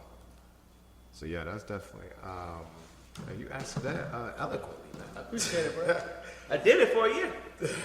Every day. Like with that you always seem like you're strategic in the way that you do things. Is it always was like that, since you was growing up? How did you build on that? I appreciate that. A lot of people say that to me, like, I'm not that good. I am not that good. I'm not that. I wish I could tell you that, y'all, we're home. I sat at my desk and I planned the next step out. Finite. I just have it's the spirit. It's God. I mean, sometimes I have, it's my thoughts. Yeah. But I have been in some rooms, and like I'm actually in the room. I'm like, damn, bitch, you in this motherfucker. You is in this motherfucker. And I'm like, how the fuck did you get here? How the fuck did you pull this shit off? And it's humbling, but it's just, I was talking to my mom about it this morning. When you want something, and you talk to God about it, and you go in prayer about it, and you just, this is my focus. Mm-hmm. This is my focus. You might be like, yo, Bivings, let's go golfing. And I go like, and I want to go golfing. I'm like, that's not the focus. Yeah, that's not the focus. We're about to bring this young brother on the team to work in between my communications team, my videographer, and my social media person. I manifested this brother. I had told the team, I'm like, the team is almost complete, but I want a black brother. I want a black male's perspective in how I am positioning myself to be viewed to America and the global community. And I was done with it. Walking down the street, I'm late from one event to the next event, so I really need to just get there. And there was a young brother standing next to me. I'm like, Bivings, you should say something to him because this is probably in your voter demographics that probably will vote for you. I'm like, if you start talking, we're going to be more late. I introduced myself to him. We started talking, and he ended up being exactly what the team needed. Like, exactly, he has videographer capabilities. I think he said he walks around downtown and he just interviews people. Like, that's fun to him. I'm like, perfect. You can do that with me every day. He was like, he takes pictures. I'm like, perfect. He has background in social media. He went to Central Michigan University. I think their motto is "We Do." I thought that was cool because I'm like, after like the first 10 minutes, I'm like, all right, this is now an interview. And I'm like, and I let him know, I'm like, this is now an interview, and I'm judging it. I'm looking for some things, and it was just like, wow. And so it's like you would think like, dang, Bivings, how'd you find him? You must have sat out, you must have purposely looked for, you must have found separate interviews. I just put it out there, and I went about my day, and he was literally like this. I'm like, and I could have missed that opportunity by not speaking. Yeah. You know, had I just like, let's just get to the next meeting. Maybe I'll bump into him later. I would have missed that blessing. Like, God, I really feel like God was like, all right, this is what you said you want here. And sometimes for me, it's like that. Me running for Congress. The first time I ran for Congress, I only was doing it because I wanted to get on Chief Craig's campaign. Because I knew I was going to run one day. I knew I was running Republican one day. Mm-hmm. And I'm like, if I'm going to do this, I'm going to have to get black men to vote for me. I'm going to have to get black people to vote for me. And if Chief Craig is about to do this, he's going to need the same voter base, so let me learn. And it didn't work out that way. I had somebody who was connecting me to the campaign. The campaign would never respond to me. Weeks went by, and then finally I was talking to a person, and I'm like, your people haven't called me. And he was like, let me give them a call, let me connect you. I'm like, no, forget that. I believe in this. I could just instill it in myself and run for Congress. I don't know where that statement came from. I don't know where that came from, because that's not even what I was on. That was not even this. I was actually... That year, I was literally getting ready to start the process to open up my own cognac lounge. That's what I want to do in 2022, open up my cognac lounge in Detroit. And I got to my passion. It was great. It was interesting how it happened. Sometimes you need that push. Sometimes you need that uncomfortable moment to get you on the path. I don't know if y'all remember The Wiz with, not The Wizard of Oz, but The Wiz. It was how Dorothy and the Scarecrow found the yellow brick road. Dorothy was just saving the Scarecrow, and they started seeing those yellow bricks around. And it was like, that's how they found the yellow brick road. So it's very interesting how stuff has happened for me that has helped me get on my yellow brick road. And it's always just like, all right, perfect, this is where I'm supposed to be. This is exactly where I was supposed to be, and it's it just happens that way for me. And then when I get on the yellow brick road, I just stay on it. I just have stayed on the yellow brick road. You know, the first time, and it's interesting because when I lost the first time as a Republican in Detroit, people, and I'm coming back to do it now, people like, you doing it again? I'm like, yeah, motherfucker, this is my dream. This is my idea. What did you learn from that experience, professionally and personally? I learned that the city of Detroit is not pro-black. That they say pro-black and they act pro-black, but many Detroiters, especially the alleged black leaders, they're pro-black with conditions, and I'm not. They pro-black if you don't go to that church. They pro-black if you don't eat at that restaurant. They pro-black if you're a Democrat and you say what we want you to say when you want to say it. You know, we got a lot of people in Detroit that always say, why doesn't that young man do something with his life? Why doesn't that young man pull his pants up, put the weed down, stop drinking, and do something with his life? Make something of himself, serve his community. But then when you meet that young man, and that young man is saying, I'm being a Republican, and he's like, oh, wait, we wanted you to do something, but we wanted you to do what we wanted you to do. Right. It becomes an issue. They didn't want to, you can't liberate a black man and want to control that black man. That's not how that cookie crumbles. So that's something that I learned. So I won't come out this race saying, vote for me because I'm black, because I'm black, because I'm black. Because if Detroit cared about that, we wouldn't have Mike Beck. We just wouldn't. If Detroit cared about that, we wouldn't have Sheree Taylor. If Detroit cared about that, if we were so pro-black and it came through, that level of pro-blackness and energy comes through in the spirit. Right. Where Sheree Taylor wouldn't even be like, let me come move to Detroit because I'm about to get a seat. Because they would be like, motherfuckers ain't gonna fuck with me. They don't even acknowledge me. I mean, like, look at churches. When's the last time you've been to church? I like the okra. I'm a country boy at heart. Church is okra. Every church's chicken is Indian. How the hell are Indians selling goddamn niggas chicken in the hood? What the what the fuck? We ain't selling chicken in the Indian neighborhood. Like, what the fuck? Like, we ain't even selling chicken no more. So it's just like the last race allowed me to be more in tune to our plight and our standing, and us losing our standing in this region. Yeah, and to that point, because we do have a lot of representation for the black community that's not black.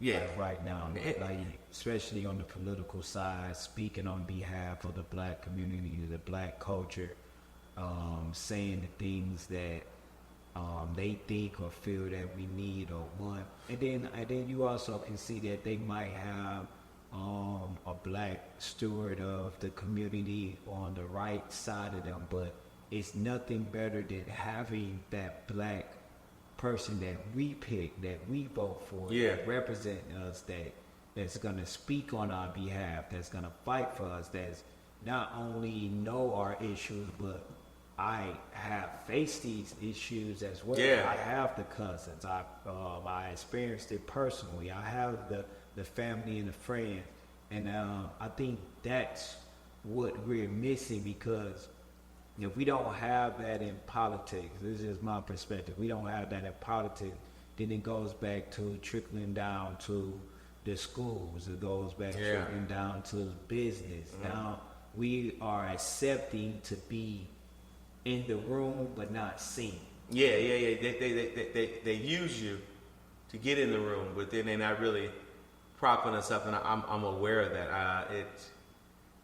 That last cycle really made me aware of that, and it's like this cycle, I'm just more like, I kind of like identified my voter, like the person who will probably vote for me, and it's nothing wrong with that. You know, it's like if you going for a job interview, you know this motherfucker over here don't like you, you might want to kick it with this person over here a little bit more, who's more favorable to you, you know, and that's what it is in this. Yeah.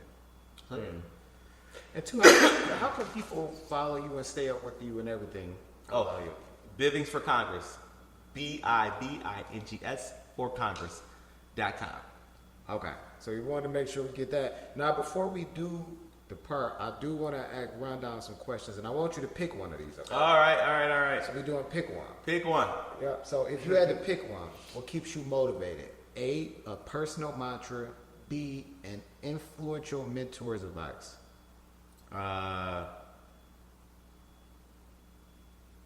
And give an example. A personal mantra. Personal mantra I would choose.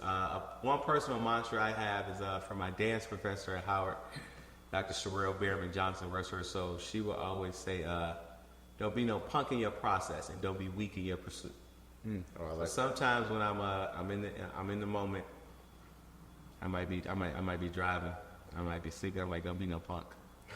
Don't be no punk. Yeah. Don't be no punk in your process. Don't be weak in the pursuit. Don't be weak. You know, like people like, I don't want to be your friend, or I don't want to be seen with you, or I can't kick it with you no more. I can't be like, oh no, maybe I shouldn't do this. Maybe I should retreat. Don't be weak. Don't be weak, because if I stay on this path, one day I'll be in the Truman balcony chilling with you guys, and those people still be in Detroit, still in themselves. So don't be no punk in your process. Don't be weak in your pursuit. Love that. So what's more rewarding for you as a mentor? Pick one. Guiding young leaders in policy. B, supporting emerging entrepreneurs. Guiding young leaders and policyers. I'm gonna say emerging entrepreneurs. Okay. That's what made me so successful at the DGC. Okay. I actually give a fuck. I actually give a fuck. Like if I come into your shop, everybody has a story. Everybody has a story. Why are you starting this pizza shop? Why are you starting this grocery store? Why are you starting this cleaners? Why are you starting this clothing store? Why are you selling apples? Why are you selling lemonade? And I got wrapped up into the story. I mean, when I say I get wrapped up in the story, I don't care who you are, I get wrapped up in the story. And I use every argument I can at my disposal to advocate for you. Okay. I remember I had this one, I never thought I'd see no shit like this in my life. I had this one couple, the city was just really fucking them over for their property. And their property is right off the water. They're like 78-year-old white couple, white man, white husband. And the city was like really fucking them over for their property. And it's like right off the water. And the neighbor was complaining, and I'm like, this is a white old couple. They are old. You should not do this to them. I'm like, did I just use whiteness as an argument? I'm like, but that's me. If you, my people, and I'm to represent you, I'm going to use everything at my disposal to argue and advocate and better position you. And I just enjoy people's story. Like when I found out about how they got that property and how long they had to keep that property and the struggles they had with that property and economic downturn and how they still had the ability to keep that property, I was like, I'm going to help you. I'm going to help you keep this property. So yeah, emerging entrepreneurs. And this is why we need him as congressman. I appreciate that. This is why we need him as congressman. So your next one is you only can pick one. You got 3 choices here. All right. What do you value more? Time, people, or money? Time. Time? Time. Why? Time. One of the poems we learned in Alpha is like, one of the quotes is like, time is a sacred trust from God. We shall not waste it.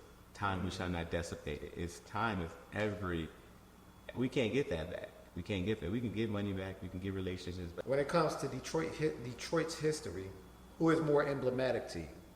A, Henry Ford, B, Barry Boyd. That's all right. I'm trying to talk this. I don't know how. So I want to say, I'm gonna say Henry Ford because how he really honed in on the line is what stimulated Barry Boyd's process for Motown. So it's like can't have one without the other. You know? So he more the architect of what led to Barry Gordy being able to do what he did. Yeah. Okay. And now for economic strategies, who do you find more impactful? A, Andrew Carnegie, B, John D. Rockefeller.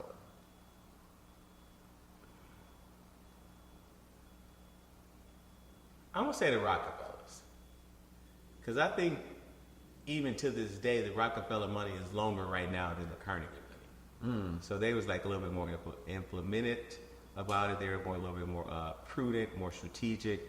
How they set up their trust, how it would last past the 3rd generation. So yeah. Okay. So who do you look up more to in the world of politics? A, Barack Obama, B, Colin Powell. Colin Powell. Colin Powell? Duh. Well, if you walk in my house right now in my back door, as soon as you turn right, Colin Powell's book right there, Leadership Secrets. Yeah, Colin Powell. I mean, That's a good book. Oh, it's a good book. Leadership Secrets of Colin Powell. It's a great book. I mean, Colin Powell, and granted, the Republican Party, and everybody always trying to talk about like, oh, the Republican Party, it used to be better, and I used to vote for the Republican Party. Even when Colin Powell was in the Republican Party, they still was giving him shit. I can't believe, blah, blah, blah, blah, blah. Now in hindsight, that's the Republican with shit. Motherfucker, you was hating on his ass in the prime of his leadership. People wasn't like, go, that's how I got it. We was hating on him. I mean, like, Condoleezza Rice. People was like, in hindsight, oh, Condi was great. But when Condi was in that role, oh, fuck her, she's not for us. So it's just like... And she done made some big business moves. She done made some big business moves. And like...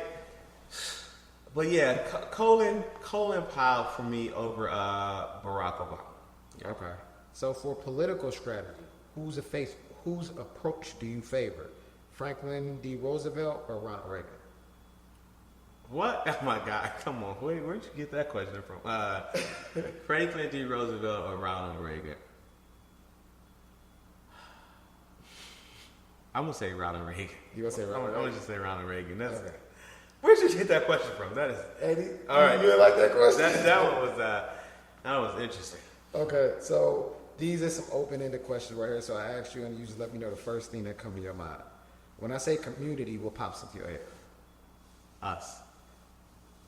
What's the first thing you hear when you hear economic empowerment? Access.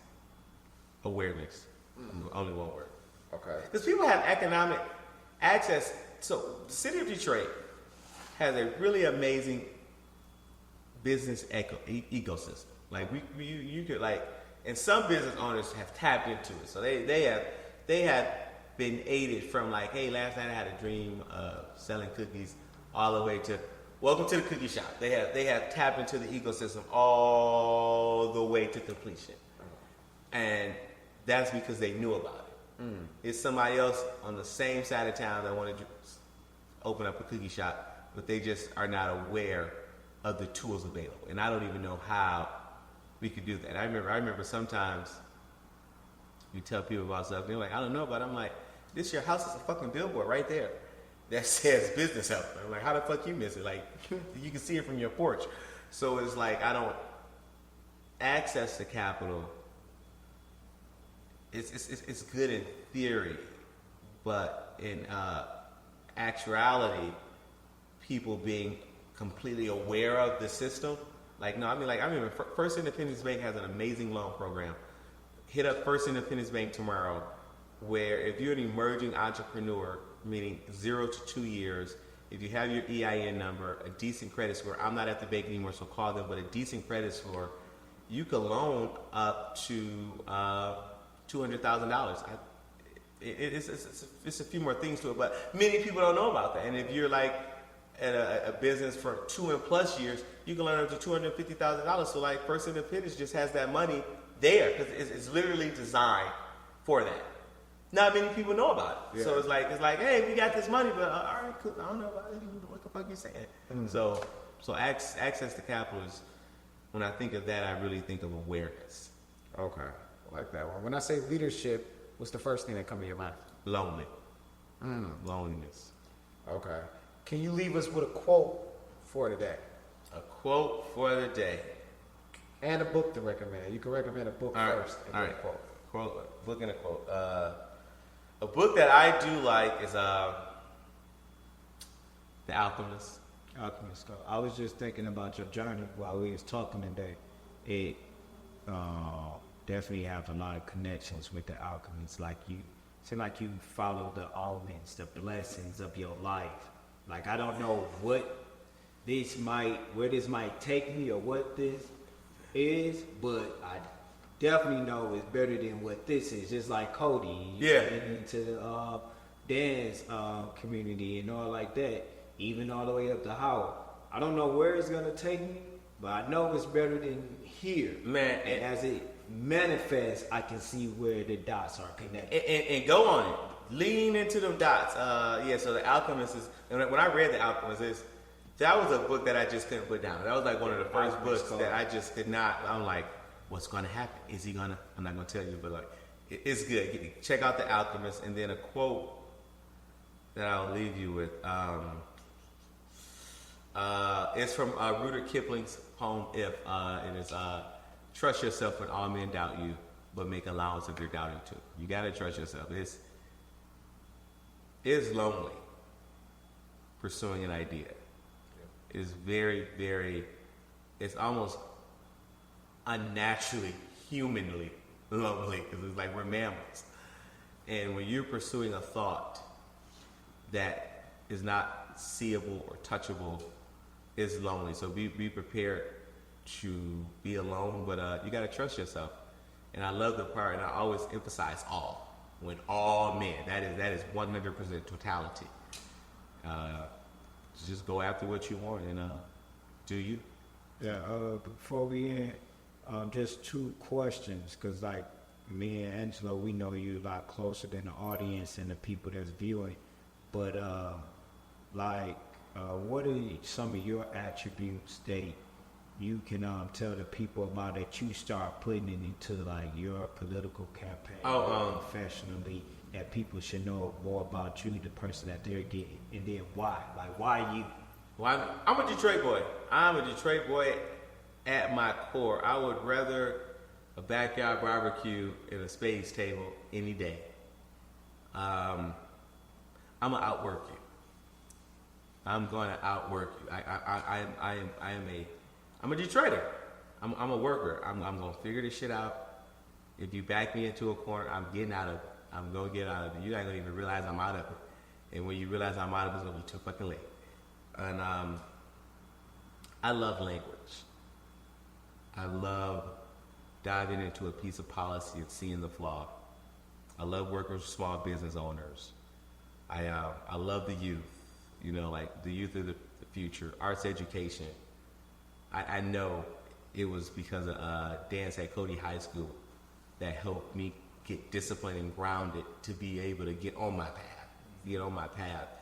And because I know that my path is unique, I know that somebody else's path that's on the way up is going to be unique, and they need the government out of their way. They need the government to aid them.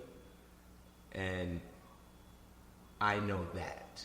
So, yes, I would love to be a congressman. Yes, I would love to go back to D.C. and work on behalf of Detroiters, but I know the burden.